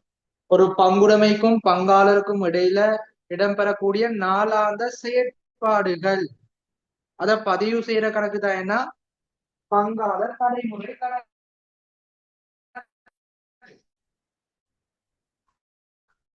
டெய்லி ஆக்டிவிட்டிஸ பதிவு செய்யறோம். சரியா? நாளாந்த செயற்பாடுகள். ஒரு பங்குடைமையில பங்காளர் மூலதனம் வழங்குகிறாரு. சட்டம் அடிப்படையில மூலதன வட்டி இல்ல. ஆனா ஒப்பந்தத்துல உங்களுக்கு விருப்பத்தின் அடிப்படையில நீங்க மூலதன வட்டி வழங்கலாம், சம்பளம் வழங்கலாம், இலாப பங்கு உங்களோட விகிதாசார அடிப்படை விருப்பத்தின் அடிப்படையில வழங்கலாம். சரியா? எனவே முதலாவது என்ன செய்யும்? மூலதன வட்டி வழங்கும். அப்ப இது ஒரு நாளாக செயற்பாடு. இரண்டாவது பங்காளர் சம்பளம் வழங்கும். ஒரு பங்குடைமையில சில பங்காளர்கள் மூலதனம் மட்டும் போடுவார். சில பங்காளர் தீர்மானங்கள் கூட்டங்களுக்கு மட்டும் பாருது. ஒரு சில பங்காளர் தான் முழுமையா பங்குடைமையில சகல நடவடிக்கைகளை மேற்கொண்டது. எனவே நாங்க எல்லாருக்கும் சம்பளம் வழங்க இயலாது. அதே மாதிரி யாருக்கும் சம்பளம் வழங்க இயலாமே உடையலாது. இதை கிளியரா விலகி கொள்ளணும். அப்ப அந்தந்த பங்காளர்களோட பங்களிப்புக்கு அமைவாக சம்பளம் வழங்கணும். எனவே பங்காளர் சம்பளமும் ஒரு நாளாந்த நடவடிக்கை. அடுத்தது ஒரு பங்காளர் கடன் வழங்கினா அவரு கடனுக்கான வட்டி செலுத்தணும். ஒரு பங்காளர் செலவு செஞ்சா அதை திருப்பி செலுத்தணும். இதெல்லாம் நாளாந்த செயற்பாடுகள். சரியா? ஒரு பங்காளர் சொந்த தேவைக்கு பற்றுக்களை எடுக்கிறது. அடுத்தது இறுதியில அவருக்கு லாப பங்கு அல்லது நட்ட பங்கு வழங்குறது. இதெல்லாம் நாளாந்த செயற்பாடுகள். அப்ப ஒரு பங்குடைமையும் பங்காளருக்கும் இடையில இடம்பெறக்கூடிய நாளாந்த செயற்பாடுகளை பதிவு செய்கிற அந்த கூற்றுன்னு சொல்ல மாட்டோம். அந்த கணக்கு பங்காளர் நடைமுறை கணக்கு. இது கிளியரா? பங்குடைமைக்கும் பங்காளருக்கும் இடையில இடம்பெறக்கூடிய நாளாந்த செயற்பாடுகளை பதிவு செய்யறது நடைமுறை கணக்குல வரும். அதுல என்னெல்லாம் வரும்? பங்காளருக்கு வழங்கப்பட வேண்டியதும் பங்காளருக்கு வழங்கியதும். சரியா விளையும்? ரெண்டு விஷயமே. பங்காளருக்கு வழங்கப்பட வேண்டியது, பங்காளருக்கு வழங்கியது. நாங்க கொடுத்தது கொடுக்கப்பட வேண்டியதும். கொடுக்கப்பட வேண்டியது நடைமுறை கணக்குல செலவுலையும், கொடுத்தது நடைமுறை கணக்குல வரவுரை பதிவு செய்யப்படும். தெரியா விதைக்கிறோம். நீங்க ஒரு பங்காளருக்கு மூலதன வட்டி வழங்கணும், பங்காளர் சம்பளம் வழங்கணும், கடன் வட்டி வழங்கணும், செலவு திருப்பி கொடுக்கணும், லாப பங்கு கொடுக்கணும். அப்படி கொடுக்கிறதா இருந்தா செலவுல பதிவு செய்யுங்க. இந்த விடயங்கள் காசாக கொடுத்தீங்களா இருந்தா வரவுல பதிவு செய்யுங்க. இது கிளியரா? இது எல்லாருக்கும் கிளியரா? அப்ப மூலதன வட்டி வரவுலையும் வரலாம், செலவுலையும் வரலாம். பங்காளர் சம்பளம் வரவுலையும் வரலாம், செலவுலையும் வரலாம். கடன் வட்டி வரவுலையும் வரலாம், செலவுலையும் வரலாம். இது என்னத்தை வச்சு தீர்மானிக்கப்படுது? ஒரு ஆள் சொல்லுங்க பாப்போம். ஃபர்ஸ்ட் லாங் தம்பி சொல்லுங்க.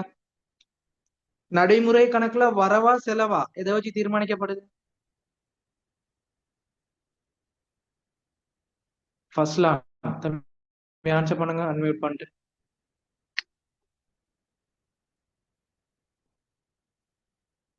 கேட்கிற விடயங்களுக்கு ஆன்சர் பண்ணி கொள்ளுங்க, தெரிஞ்சதை சொல்லுங்க. நான் படி தந்துட்டு தான் கேட்பேன். கவி பிரியா நாளைக்கு சொல்லுங்க.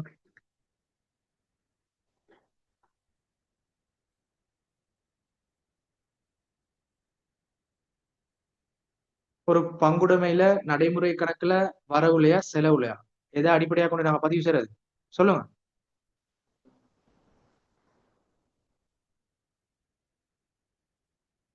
முகமது தம்பி சொல்லுங்க. வழங்கியது, வழங்கப்பட வேண்டியது. Very good. இதுல எல்லாருக்கும் ஆன்சர் தெரியும். இதை நீங்க வெட்கப்பட்டு ஆன்சர் சொல்லாம இருக்க வேணாம், சரியா? கட்டாயம் கேட்கப்படக்கூடிய சந்தர்ப்பத்துல ஆன்சர் சொல்லி பழகுங்க. நீங்க ஃபியூச்சர்ல படிக்கும்போது சும்மா அப்படி எழுதி நோட்ஸ் மட்டும் படிக்கிறது இல்ல, நிறைய விடயங்களை ஏற்கனவே சொல்லிக்கிறேன். நீங்க அசைன்மெண்ட் செய்யணும், பிரசன்டேஷன் செய்யணும், முன்னுக்கு போய் எல்லாருக்கும் இங்கிலீஷால கதைக்கணும், நிறைய விடயங்களை. அதனால இப்பவே நீங்க பேசி பழகுங்க, சரியா? கிளாஸ் தானே, படிப்பு விடயங்கள் தானே, அதனால ஆன்சர் பண்ணி பழகுங்க. ஓகேயா? எனவே பங்காளருக்கு வழங்கப்பட வேண்டியதா அல்லது வழங்கியதா, கொடுக்கப்பட வேண்டியதா அல்லது கொடுத்ததா, அந்த அடிப்படையில தான் வரவு செலவு பதிவு செய்யப்படும். அடுத்தது பொதுவா நடைமுறை கணக்குன்னு சொல்றது மூலதன கணக்கு மாதிரியே செலவுல பதிவு செஞ்சா அதிகரிக்கும், வரவுல பதிவு செஞ்சா குறைவடையும். இதையும் தெரிஞ்சு கொள்ளும். கிளியரா? இவ்வளவுதான் நடைமுறை கணக்கு. இதுல என்னென்ன விடயங்கள் பதிவு செய்யப்படும்? ஆரம்ப மீதி, மூலதன வட்டி, பங்காளர் சம்பளம், கடன் வட்டி, செலவுகளை என்ன செஞ்சா திருப்பி செலுத்துறது, பற்றுக்கள், இலாப நட்ட பங்குகள், இதெல்லாம் நடைமுறை கணக்குல பதிவு செய்யப்படும். எனவே எழுதி கொள்ளுங்க. பங்காளர் நடைமுறை கணக்கு. பங்குடைமைக்கும் பங்காளருக்கும் இடையில் இடம்பெறக்கூடிய நாளாந்த செயற்பாடுகளை பதிவு செய்யக்கூடிய கணக்கு இதுவாகும். பங்குடைமைக்கும் பங்காளருக்கும் இடையில் இடம்பெறக்கூடிய நாளாந்த செயற்பாடுகளை பதிவு செய்யக்கூடிய கணக்கு இதுவாகும்.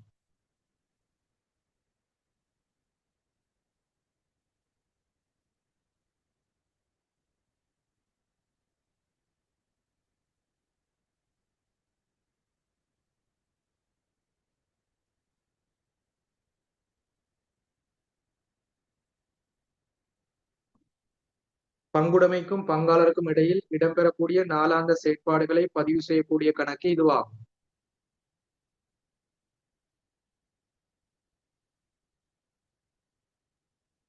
அடுத்த நோட்ல எழுதி கொள்ளுங்க.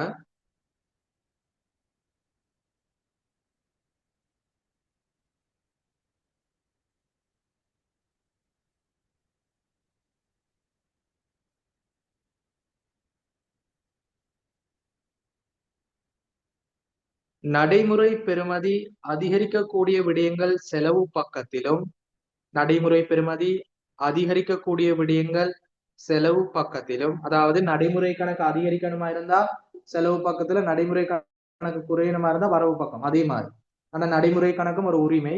எனவே செலவு பெரும் மீதி செலவுல வச்சு அதிகரிக்கும், வரவுல வச்ச குறைவடையும். நடைமுறை பெறுமதி அதிகரிக்கக்கூடிய விடயங்கள் செலவு பக்கத்திலும், நடைமுறை பெறுமதி குறைவடையக்கூடிய விடயங்கள் வரவு பக்கத்திலும் பதிவு செய்யப்படும். எழுதி கொள்ளுங்க. நடைமுறை பெறுமதி அதிகரிக்கக்கூடிய விடயங்கள் செலவு பக்கத்திலும், நடைமுறை பெறுமதி குறைவடையக்கூடிய விடயங்கள் வரவு பக்கத்திலும் பதிவு செய்யப்படும்.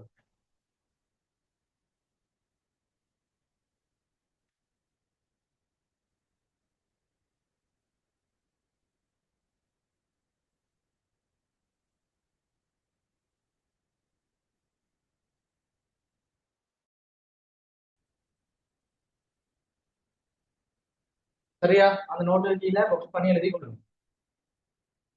இப்ப என்கிட்ட படிக்கக்கூடிய மாணவர்கள் என்ன நோட்ஸை பார்த்தாலே கணக்கு பதிவு தெரிஞ்சு கொள்ளணும். அதுக்கு மாதிரிதான் ஒரு நோட்ஸ் உருவாக்கி தாரு. சரியா? இப்போ உங்களுக்கு எக்ஸாம் கிட்ட வருது, திருப்பி ஒருக்கா ரிவிஷன் பார்க்கறேன், நோட்ஸை மேலால பார்த்தாலே விளங்கும். அந்த நோட்ஸை அடிப்படையாக கொண்டே பதிவு செய்து விளங்கி கொள்ளணும். அதுக்குதான் உங்களுக்கு அந்த அடிப்படையில் எக்ஸாம் அடிப்படையில பரீட்சை நோக்குல நோட்ஸ் தாரது எல்லாத்தையும் தெளிவா எழுதி கொள்ளுங்க.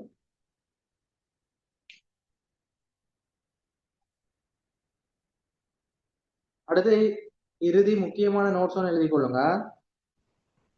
பங்குடைமையினால் பங்காளருக்கு செலுத்த வேண்டிய விடயங்கள் செலவு பக்கத்திலும், பங்குடைமையினால் பங்காளருக்கு செலுத்திய விடயங்கள் வரவு பக்கத்திலையும் பதிவு செய்யணும். எனவே எழுதி கொள்ளுங்க. பங்குடைமையினால் பங்காளருக்கு செலுத்த வேண்டிய விடயங்கள் நடைமுறை கணக்கில் செலவு பக்கத்தில் பதிவு செய்தல் வேண்டும். சொல்றதை சரியா விளங்கி கொண்டு அதுக்கப்புறம் எழுதுங்க. பங்குடைமையினால் பங்காளருக்கு செலுத்த வேண்டிய விடயங்கள் நடைமுறை கணக்கில் செலவு பக்கத்தில் பதிவு செய்தல் வேண்டும்.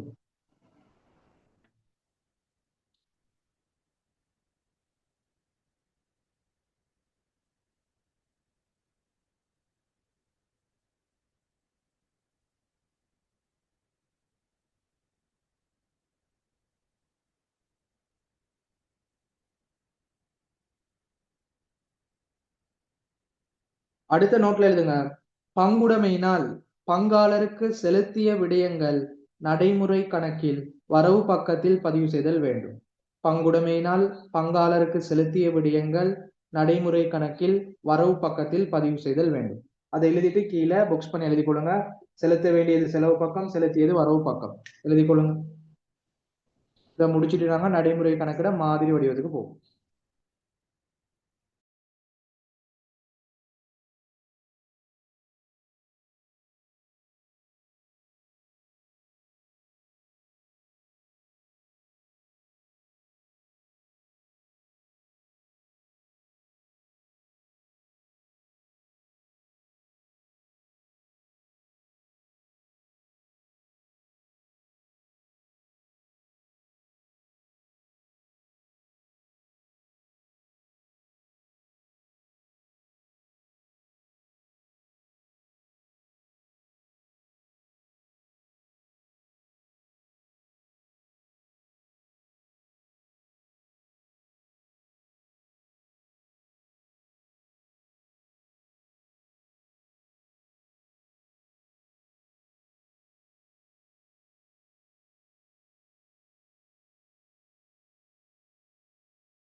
சரியா? இப்ப நாங்க நடைமுறை கணக்கிட மாதிரி வடிவத்துக்கு போவோம். அதே மாதிரி தான் வரும். மூலதன கணக்கு நடைமுறை கணக்கு ரெண்டும் ஒரே மாதிரி தான் மாதிரி வடிவம் வரும். விபரம் பங்காளர்கள பெயர் அடிச்சுக்கொள்ளுங்க.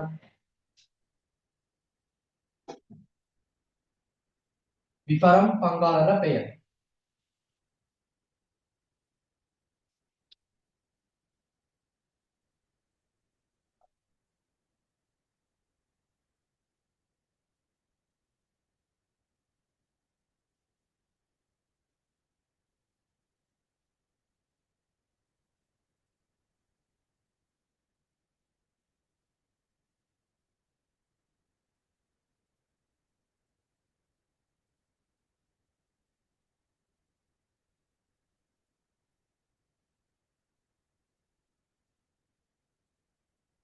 போட்டுக்கொள்ளுங்க. விபரம் டிபிசி போடுங்க. பங்காளர பெயர் விபரம் பங்காளர பெயர் போட்டுக்கொள்ளுங்க. தெளிவா சொல்லி தந்துக்கிறேன். முதலாவது ஆரம்ப மீதி.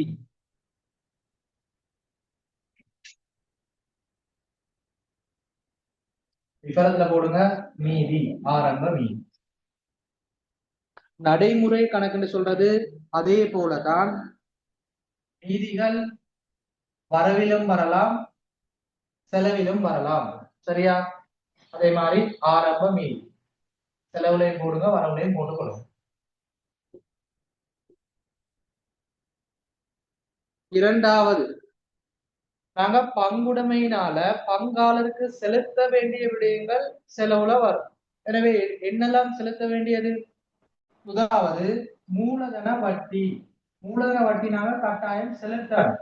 எனவே போட்டுக்கொள்ளுங்க செலவு. இரண்டாவது பங்காளர் சம்பளம் நாங்க செலுத்தணும், போட்டுக்கொள்ளுங்க. நீங்க எல்லாருக்கும் பதிவு செய்யுங்க. சில சந்தர்ப்பங்கள்ல எல்லாருக்கும் நாங்க கொடுக்க மாட்டோம். அல்லது சில சந்தர்ப்பங்கள் எல்லாருக்கும் வழங்குவோம். அது வினாவை பொறுத்து, அது பிரச்சனை இல்லை. மூலதன வட்டி, பங்காளர் சம்பளம். அடுத்தது கடன் வட்டி. யாரு கடன் வழங்குறாரோ அவருக்கு தான் வழங்குவோம். அந்த பங்காளர் செய்த செலவு, பங்காளர் செலவு.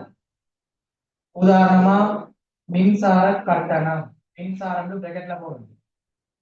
ஒரு பங்குடைமையிட செலவை தனிப்பட்ட ரீதியில செலுத்தினா திருப்பி செலுத்தணும். 24ஆம் பிரிவுல படிக்கும்.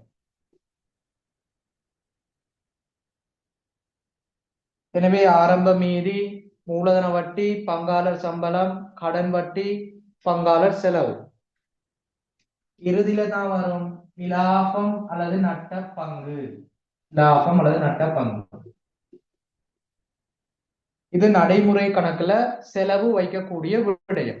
வரவுல வரக்கூடியது பற்று மட்டும்தான் வரும். பொதுவா பற்று மட்டும்தான் வரும். சொல்லுங்க. நட்ட பங்கு வரவு பக்கம் தானே வரும். ஓகே தான், நட்ட பங்கு வரவு பக்கம் தான் வரும். நான் உங்களுக்கு பொதுவா சொன்னேன், சரியா? லாபம் அல்லது நட்ட பங்கு வரவுல வரும். வெரி குட், சரியா? ரெண்டு விடயங்களும் வரம்பு பொதுவா சொன்னேன். லாப பங்கு தான் பொதுவா செலவுல வாரது, நட்ட பங்கு வரவுல வரும். Very good. இப்ப லாப பங்குன்னு மட்டும் போட்டு கொள்ளும். எனவே ஒரு பங்காளருக்கு நாங்க செலுத்த வேண்டியது எல்லாம் செலவுல. எனவே மீதியை தவிர மற்ற எல்லாம் மூலதன வட்டி, பங்காளர் சம்பளம், கடன் வட்டி, பங்காளர் செலவு, லாப பங்கு. வரவுல வரக்கூடியது மற்றும் அடுத்தது நட்ட பங்கு. இந்த நட்ட பங்குன்னு சொல்றது இறுதியில போட்டுக்கொள்வோம். எனவே இதுக்கு மேலதிகமா என்ன வரும்டா, நாங்க செலவுல கொடுத்துக்கிறோமே, மூலதன வட்டி, சம்பளம், கடன் வட்டி, பங்காளர் செலவு போன்ற விடயங்கள், இது நாங்க காசா செலுத்திட்டமா இருந்தா வரவுல போடலாம். எனவே செலுத்திய மூலதன வட்டி இப்படி எழுதி கொள்ளலாம். செலுத்திய பங்காளர் சம்பளம், செலுத்திய கடன் வட்டி இப்படி போட்டு வரவு வச்சு கொள்ளணும்.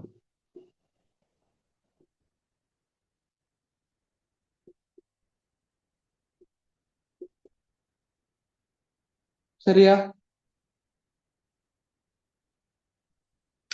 செலுத்திய மூலதன வட்டி, செலுத்திய பங்காளம், செலுத்திய கடன் வட்டி.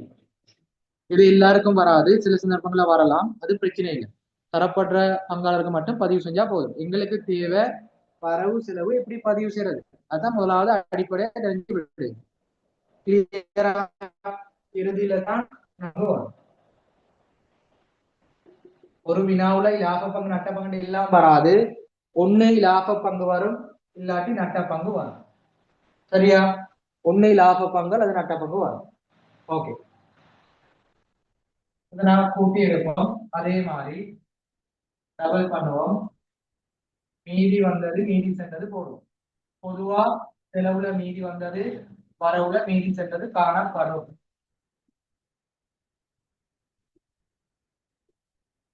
தெளிவா தெளிவோட நட்ட பங்கு லாப பங்கு ரெண்டும் வராது. ரெண்டையும் சொல்லி தந்தால் எங்கிட்ட வரும். சரியா? யாராவது கேள்வி கேட்டா இப்படி சொல்றது இல்ல, லாப பங்கு நட்ட பங்கு தான் வரும். இதை கிளியரா விலையும் கொள்ளுங்க. இதை ரவுண்ட் போட்டு வச்சுக்கொள்ளுங்க, பெண்ணால இல்லாட்டி மார்க் பண்ணி வச்சுக்கொள்ளுங்க. ரெண்டுல ஏதாவது ஒண்ணு வரும். எனவே பங்காளர் நடைமுறை கணக்கு இவ்வளவுதான். மீதிகள் செலுத்த வேண்டியது, செலுத்தியது. பொதுவா செலவுல வரக்கூடியது மீதி, மூலதன வட்டி, பங்காளர் சம்பளம், கடன் வட்டி, பங்காளர் செலவு, லாப பங்கு. வரவுல வரக்கூடியது மீதியும் பற்றும் நட்டமும். மேலதிகமா இது வரும்டா அதை செலுத்த வேண்டிய விடயங்கள் செலுத்தினா வரவுல வரும். எழுதி கொள்ளுங்க. இதோட நடைமுறை கணக்கு முடிவடையுது. இன்றைக்கு நாங்க படிச்ச விடயம் கூற்று, அதிர் வடிவ விடயங்கள் பதிவு செய்வது, மூலதன கணக்கு, நடைமுறை கணக்கு. குயிக்கா எழுதிட்டு இந்த மூன்று விடயங்களும் கிளியரான்னு சொல்லுங்க. அடுத்தது நாங்க இரட்டை பதிவு, நாட்குறிப்பு பதிவுகள் சொல்லிதார். லாப நட்ட பயிர் கூற்றுலையும் மூலதன நடைமுறை கணக்கிலையும் பதிவு செய்யக்கூடிய விடயங்கள் இரட்டை பதிவு அடிப்படையில தான பதிவு செய்வோம். அதற்கான இரட்டை பதிவு சொல்லிதார். ஏன்னா அவளுக்கு பார்ட் 1ல இரட்டை பதிவுகள் கேள்வி வருது, கூடுதலா பாஸ் பேப்பர்ல.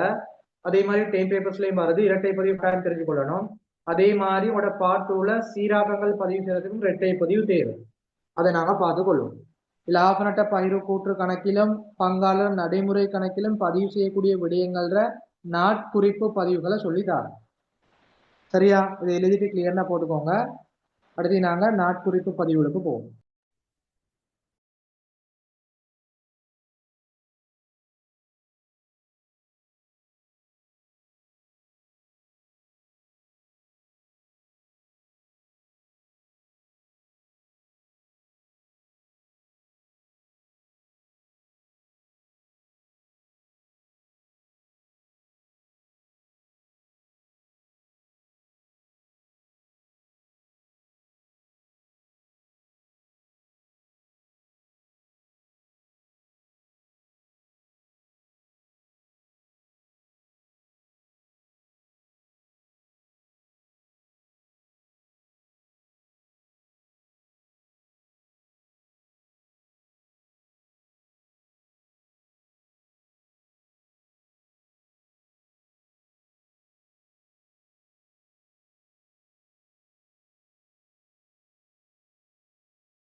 ஓகே, இப்ப நாங்க நாட்குறிப்பு பதிவுகளுக்கு போவோம். சரியா?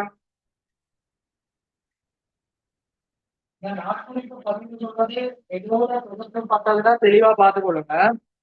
உங்களோட லாப நட்ட பதிவு போட்டு லாப நட்ட பதிவு போட்டு அதோட வருமான போட்டு லாப நட்ட பதிவு போட்டு வருமான போட்டுக்கும்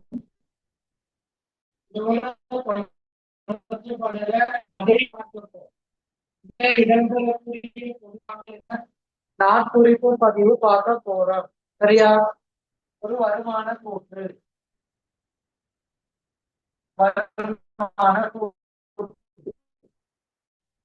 அதோட பகிர்வு பகிர்வு உட்பட இதுல நாங்க பகிர்வு போட்டு பகிர்வு செய்யணும். மற்றபடி ஆண்டுக்குரிய லாபம் எல்லாம் கண்டுபிடிப்போம்.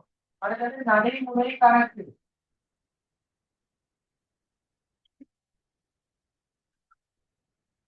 சரியா? நடைமுறை கணக்கு ABC. இது ரெண்டையும் தொடர்பு படுத்தி எப்படி நாட்குறிப்பு பதிவு வரும்னு சொல்லி தர போறோம். எனவே முதலாவது எழுதிக் கொள்ளுங்க, தலைப்பு போடுங்க, லாப நட்ட பகிர்வு கூற்று கமா வருமான கூற்று. லாப நட்ட பகிர்வு கணக்கு அல்லது கூற்று எல்லாம் ஒண்ணுதான். லாப நட்ட பகிர்வு கூற்று கமா வருமான கூற்று கமா பங்காளர் நடைமுறை கணக்கு. அது மூணையும் எழுதுங்க. லாப நட்ட பகிர்வு கூற்று, வருமான கூற்று கமா பங்காளர் நடைமுறை கணக்கு ஆகியவற்றில் பதிவு செய்யப்படும் விடயங்களுக்கான நாட்குறிப்பு பதிவுகள். லாப நட்ட பகிர்வு கூற்று கமா வருமான கூற்று கமா பங்காளர் நடைமுறை கணக்கு ஆகியவற்றில் பதிவு செய்யப்படும் விடயங்களுக்கான நாட்குறிப்பு பதிவுகள்.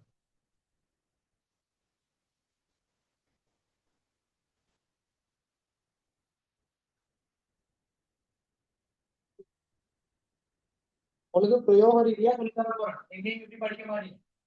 எழுதிய பொருள்களால்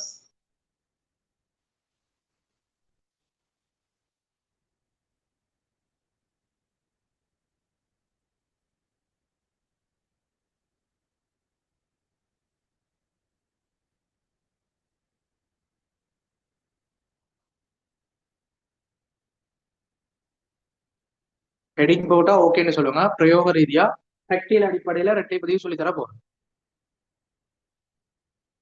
இதுல 4 விடயங்கள் இயக்கி அதுக்கு இரட்டை பதிவு பார்க்கும் கூடுதலா எக்ஸாமுக்கு வாரது. ஓகே, முதலாவது போட்டுக்கோங்க, மூலதன வட்டி பங்காளர் சம்பளம் இலாப பங்கு. மூலதன வட்டி பங்காளர் சம்பளம் கமா இலாப பங்குன்னு போடுங்க. இதுக்கு இரட்டை பதிவு எப்படி வரும்னா தனியா சொல்லி தருவேன். மூலதன வட்டி பங்காளர் சம்பளம் இலாப பங்கு இந்த 3 மட்டும் பாருங்க. சரியா? தனியா விசேஷம் போட்டு நட்ட பங்குன்னு போட்டுக்கொள்ளும். ஓகேயா? மூலதன வட்டி பங்காளர் சம்பளம் லாப பங்கு இந்த 3 கொடுக்கல் வாங்கலுக்கும் இரட்டை பதிவு ஒரே மாதிரி தான் வரும். சரியா? நீங்க மூலதன வட்டி வழங்குறது, பங்காளர் சம்பளம் வழங்குறது, அதே போல இலாப பங்கு வழங்குறது செலுத்தப்பட வேண்ட கூடிய விடயம், செலுத்தப்பட வேண்டியுள்ள விடயம், செலுத்துறது இல்ல, நாங்க வழங்கப்பட வேண்டியுள்ள விடயம். அந்த மூன்று விடயங்களுக்கும் ஒரே இரட்டை பதிவு தான் வரும். என்ன இரட்டை பதிவுனா இலாப நட்ட பகிர்வு கணக்கு வரவு, இலாப நட்ட பகிர்வு கணக்கு வரவு, பங்காளர் நடைமுறை கணக்கு செலவு, பங்காளர் நடைமுறை கணக்கு செலவு. இப்ப நீங்க என்ன செய்வீங்க? இந்த பகிர்வுல மூலதன வட்டி, பங்காளர் சம்பளம், இலாபம் பங்குன்னு போட்டு பதிவு செய்வீங்க. இதைத்தான் நாங்க சொல்லுவோம் இலாப நட்ட பகிர்வு கணக்கு வராது. கிளியரா? பகிர்வுகளுக்கு நீங்க மூலதன வட்டி, பங்காளர் சம்பளம், லாப பங்கு பதிவு செய்வீங்களே, அதான் லாப நட்ட பகிர்வு கணக்கு வரவு. பங்காளர் மூலதன கணக்கு செலவு, மூலதன வட்டி, பங்காளர் சம்பளம், இலாப பங்கு நடைமுறை கணக்குல வைப்பீங்களே, அதான் நாங்க சொல்லுவோம் நடைமுறை கணக்கு செலவு. இப்ப இந்த விடயங்களுக்கு இரட்டை பதிவு எப்படி வரும்? லாப நட்ட பகிர்வு கணக்கு வரவும், பங்காளர் நடைமுறை கணக்கு செலவு. முதலாவது எழுதி கொள்ளுங்க, கிளியரா சொல்லுங்க. மூலதன வட்டி, பங்காளர் சம்பளம், இலாப பங்கு வழங்கும் போது பகிர்வு கூற்றுல வரவு வைக்கணும், நடைமுறை கணக்குல செலவு வைக்கணும்.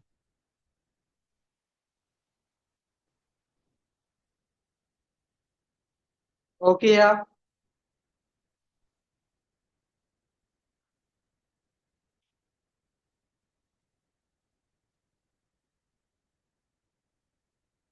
அடுத்தது நட்ட பங்குக்கு தனி எழுதி கொடுங்க. நட்ட பங்குக்கு எப்படி தம்பி வரும்? தனக்கு எப்படி வரும்? எதிரா போடுங்க. பங்காளர் நடைமுறை கணக்கு வரவு, இலாப நட்ட பகிர்வு கணக்கு செலவு, பங்காளர் நடைமுறை கணக்கு வரவு நட்டம், லாப நட்ட பகிர்வு கணக்கு செலவு. பிரேக்கெட் பண்ணி காட்டும். பங்காளர் நடைமுறை கணக்கு வரவு, லாப நட்ட பகிர்வு கணக்கு செலவு. இதை முதலாவது எழுதி கொள்ளுங்க. கட்டாயம் இந்த நடைமுறை கணக்கு மூலதன கணக்குல பங்காளர் எட் பண்ணி கொள்ளணும், பங்காளர் சேர்த்து கொள்ளணும். முதலாவது கிளியரா?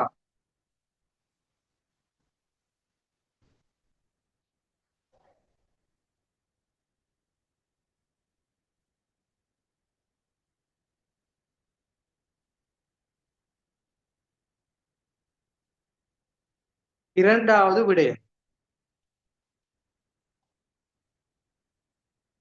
பங்குடைமையிட செலவுகளை பங்காளர் மேற்கொள்றது, பங்குடைமையிட செலவுகளை பங்காளர்கள் மேற்கொள்றது. எழுதி கொள்ளுங்க. இரண்டாவது கொடுக்கல் வாங்கல், பங்குடைமை தொடர்பான செலவுகளை பங்காளர் செலுத்தும் போது, பங்குடைமை தொடர்பான செலவுகளை பங்காளர் செலுத்தும் போது, பிராக்கெட்ல போடுங்க, பங்காளர் செலவு செய்தல். பங்குடைமை தொடர்பான செலவுகளை பங்காளர் செலுத்தும் போது, பங்காளர் செலவு செய்தல் பிராக்கெட்ல போடும்.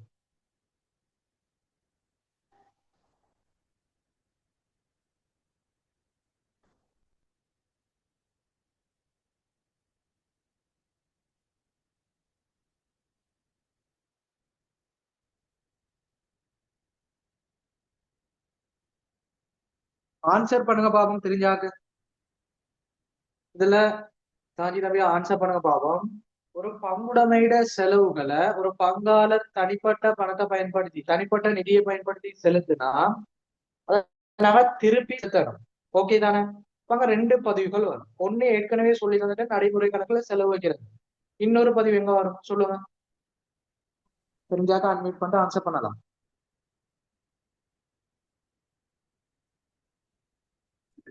வருமான கூட்டுல செலவுல பதியணும். Very good. சரியா? அப்ப பங்குடைமை தொடர்பான செலவு. அப்ப தெளிவா பாருங்க, இதுல மின்சார செலவுன்னு வரலாம், அல்லது வாடகை செலவுன்னு வரலாம், அல்லது விளம்பர செலவுன்னு வரலாம். பிரச்சனை இல்லை, இது பங்குடைமையிட செலவு தானே. அப்ப இது பிரதானமா வருமான கூட்டுல ஒரு செலவாக காட்டப்படும். சரியா? இது பங்குடைமை செலுத்தினாலோ அல்லது பங்காளர் செலுத்தினாலோ இது ஒரு செலவு. இப்ப கட்டாயம் பங்குடைமையில செலவா காட்டப்படும். திருப்பி என்ன செய்வாங்க?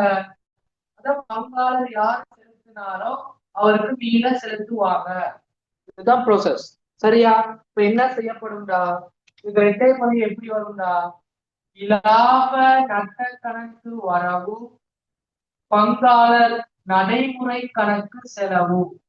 லாப நட்ட கணக்கு வரவு பங்காளர் நடைமுறை கணக்கு செலவு. லாப நட்ட கணக்கு தான் வருமான கூற்று. சரியா? இதுல பதிவு செய்யக்கூடியது மின்சாரம். இதுல மின்சாரம் நாங்க நடைமுறை கணக்குல வைக்கிறது நடைமுறை கணக்கு. கிளியரா?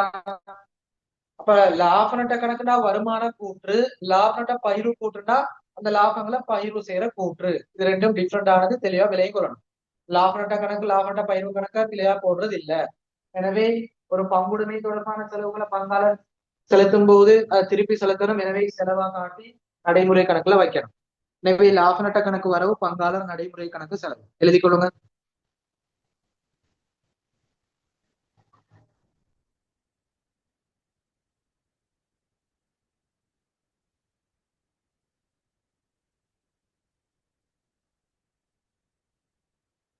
அதே மூன்றாவது இதே மாதிரி பங்காளர் கடன் வட்டி. பங்காளர் கடன் வட்டி. பங்காளர் கடன் வட்டி எப்படி வரும் தெரிஞ்சாக சொல்லுங்க பாபம். ஒரு பங்குடைமைக்கு பங்காளர் மூலதனத்துக்கு மேலதிகமா கடன் வழங்குறாரு. அப்ப கடன் வட்டி நம்ம திருப்பி செலுத்தணுமே. நிறுவனத்துக்கு செலவா இல்லையா? நாம பங்காளருக்கு செலுத்தினாலும் நிறுவனத்துக்கு செலவா இல்லையா?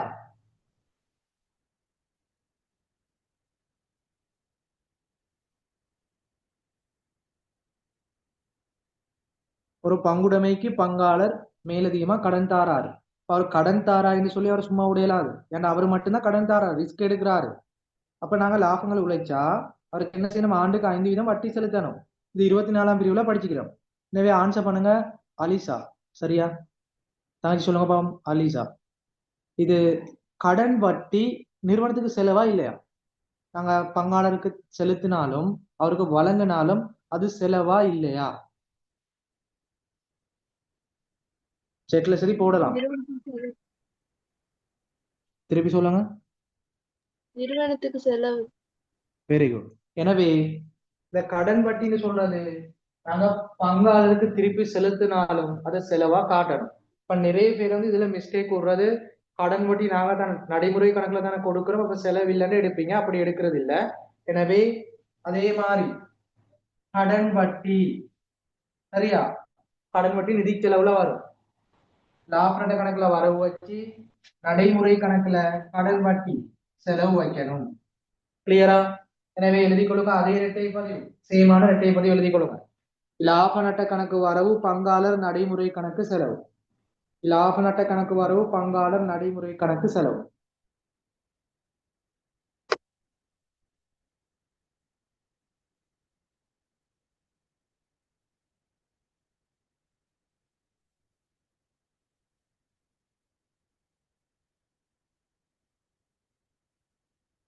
இறுதியா பாபம் பற்றுக்கள். பற்றுக்கள் காசு எடுக்கலாம், சொத்துக்கள் எடுக்கலாம், இருப்புக்கள் எடுக்கலாம், பிரச்சனை இல்லை. சரியா? ஒரு பற்றுக்கள் வரும்போது இது தனியுடைமையிலையும் தொடர்பு படும், பங்குடைமையிலையும் தொடர்பு படும். கம்பெனில பற்றுக்கள் வருமா பின்னுக்கு பாப்போம். நான் படிச்சதுல தனியுடைமையில வரும், அடுத்தது பங்குடைமையில பாதிக்கும். சரியா? எனவே பற்றுக்கள் காசோ பொருளோ சொத்துக்களோ எடுக்கலாம். பற்றுக்கள்னு சொல்றது என்ன? ஒரு பங்காளர் தனது சொந்த தேவைக்காக நிறுவனத்தில இருந்து பங்குடைமையில இருந்து எடுக்கிறது. எனவே முதலாவது அந்த உரிமை குறைவடையும். உங்கள்கிட்ட உதாரணமா நடைமுறை கணக்கிட பெறுமதி 10 லட்சமா, இதுல அவரோட சொந்த தேவைக்காக ஒரு 50,000 எடுக்கிறார். இந்த மீதி குறைவடையும், 9,50,000 போகும். அப்ப பற்றின் காரணமா நடைமுறை கணக்கு மீதி குறையுமாக இருந்தா வரவு வைக்கிறதா செலவு வைக்கிறதா? ஆன்சர் பண்ணுங்க. வரவு வைக்கணும்.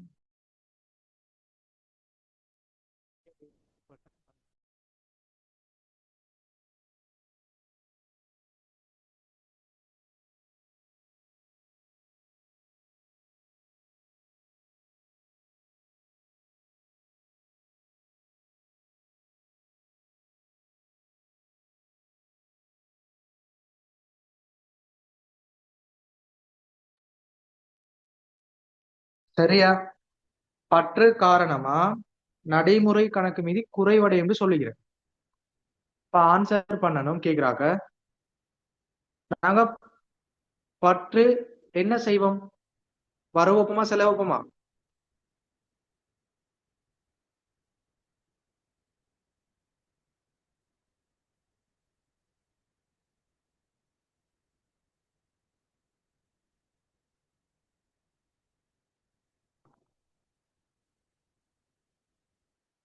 வரவு வைக்கப்படும். சரியா?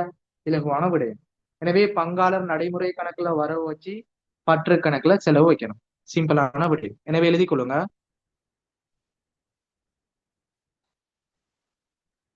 பங்காளர் நடைமுறை கணக்கு வரவு பற்று கணக்கு செலவு. பங்காளர் நடைமுறை கணக்கு வரவும் பற்று கணக்கு செலவு. சரியா?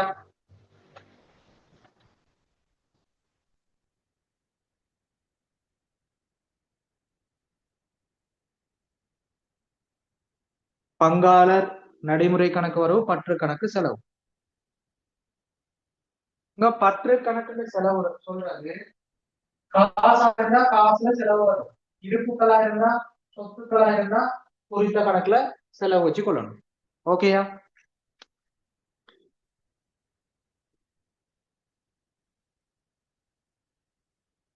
இது கிளியரா? வருமான கூற்று, லாப நட்ட பகிர்வு கூற்று, நடைமுறை கணக்கு விடயங்கள்ல படிச்சது, அதோட தொடர்பு படக்கூடிய இரட்டை பதிவு, நாட்குறிய பதிவு கிளியரா?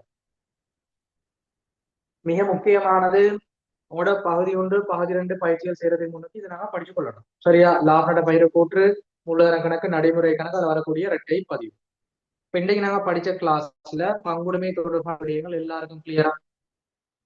சொல்லுங்க பாபு. அன்மியூட் பண்ணிட்டு ஓராக்கள சொல்லுங்க பாபு. கிளியரா? சாட்டிஸ்ஃபைடா?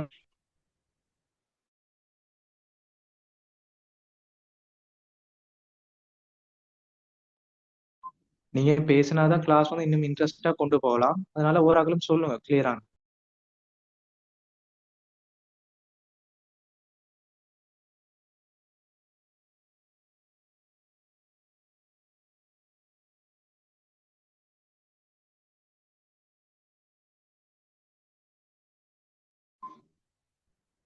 முகமது தம்பி கிளியரா? ஓம் சார், நல்ல clear. ஓகே, எல்லாரும் ரிப்ளை பண்ணுங்க. இப்படி நாங்க தொடர்ச்சியான முறையில உங்களோட ஃபைனல் எக்ஸாம் வரைக்கும் படிச்சோம்னா எல்லாருக்கும் ஏ எடுக்க இயலுமா இல்லை? இதோட சேர்த்து உங்களுக்கு தேர்ட் டைம் பேப்பர் லாஸ்ட் சொல்லி தந்தேன். இப்போ தேர்ட் டைம் பேப்பர் எல்லாரும் படிச்சுப்பீங்க. இப்போ 2026க்கு இன்னும் அக்கௌண்டிங் எக்ஸாம் இடம் பெற இல்லை. 24 அதே போல 31 மேய்க்குது. இன்னும் காலம் உள்ளது.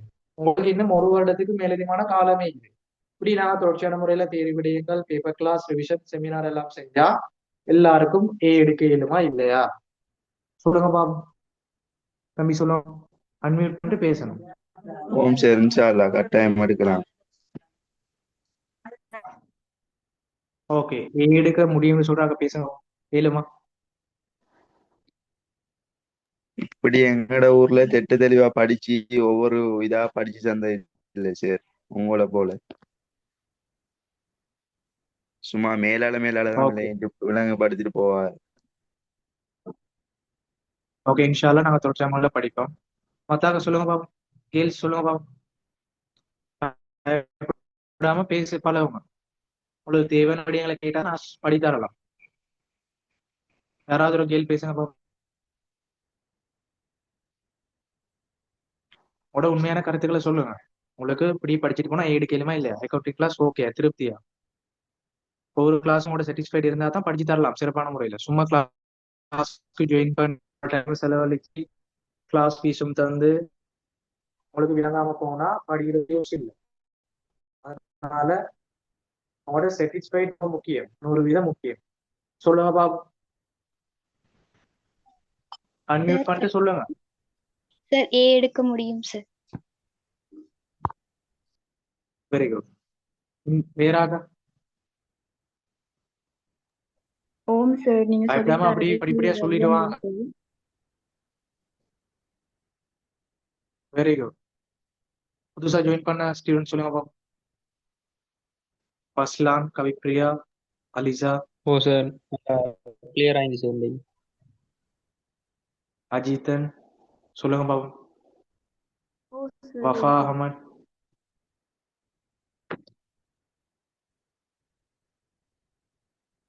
சார் கிளியரா இருந்துச்சு சார். இப்படியே தொடர்ச்சியா போனா எடுக்கலாம் சார். Very good. சரியா? இன்ஷால்லா உங்களுக்கு ஃபைனல் எக்ஸாம் வரைக்கும் கட்டாயம் செஞ்சு தருவேன். இன்னும் மேலதிகமான விடயங்கள் உங்களுக்கு செஞ்சு தர ஏற்பாடு செய்கிறேன். சரிட்டா வந்து ஃப்ரீ செமினார்ஸ் அதே மாதிரி மேலதிகமான விடயங்களும் செஞ்சு தருவோம் உங்களோட சப்போர்ட் இருந்தா. அப்படின்னா பேட்ட படிக்கக்கூடிய மாணவர்கள் ஒவ்வொரு பிரதேசத்தில் இருக்கிறீங்க. சரியா? இப்ப நீங்க எல்லாரும் ஸ்கூல் போவீங்க. ஓகேயா? அப்ப இன்ஷா அல்லாஹ் இது மேலதிகமான ஒரு ஏற்பாடு. இப்ப ஆன்லைன்ல படிக்கக்கூடிய மாணவர்களுக்கு செமினார் ஏற்பாடு செய்யணும் பிசிக்கலா.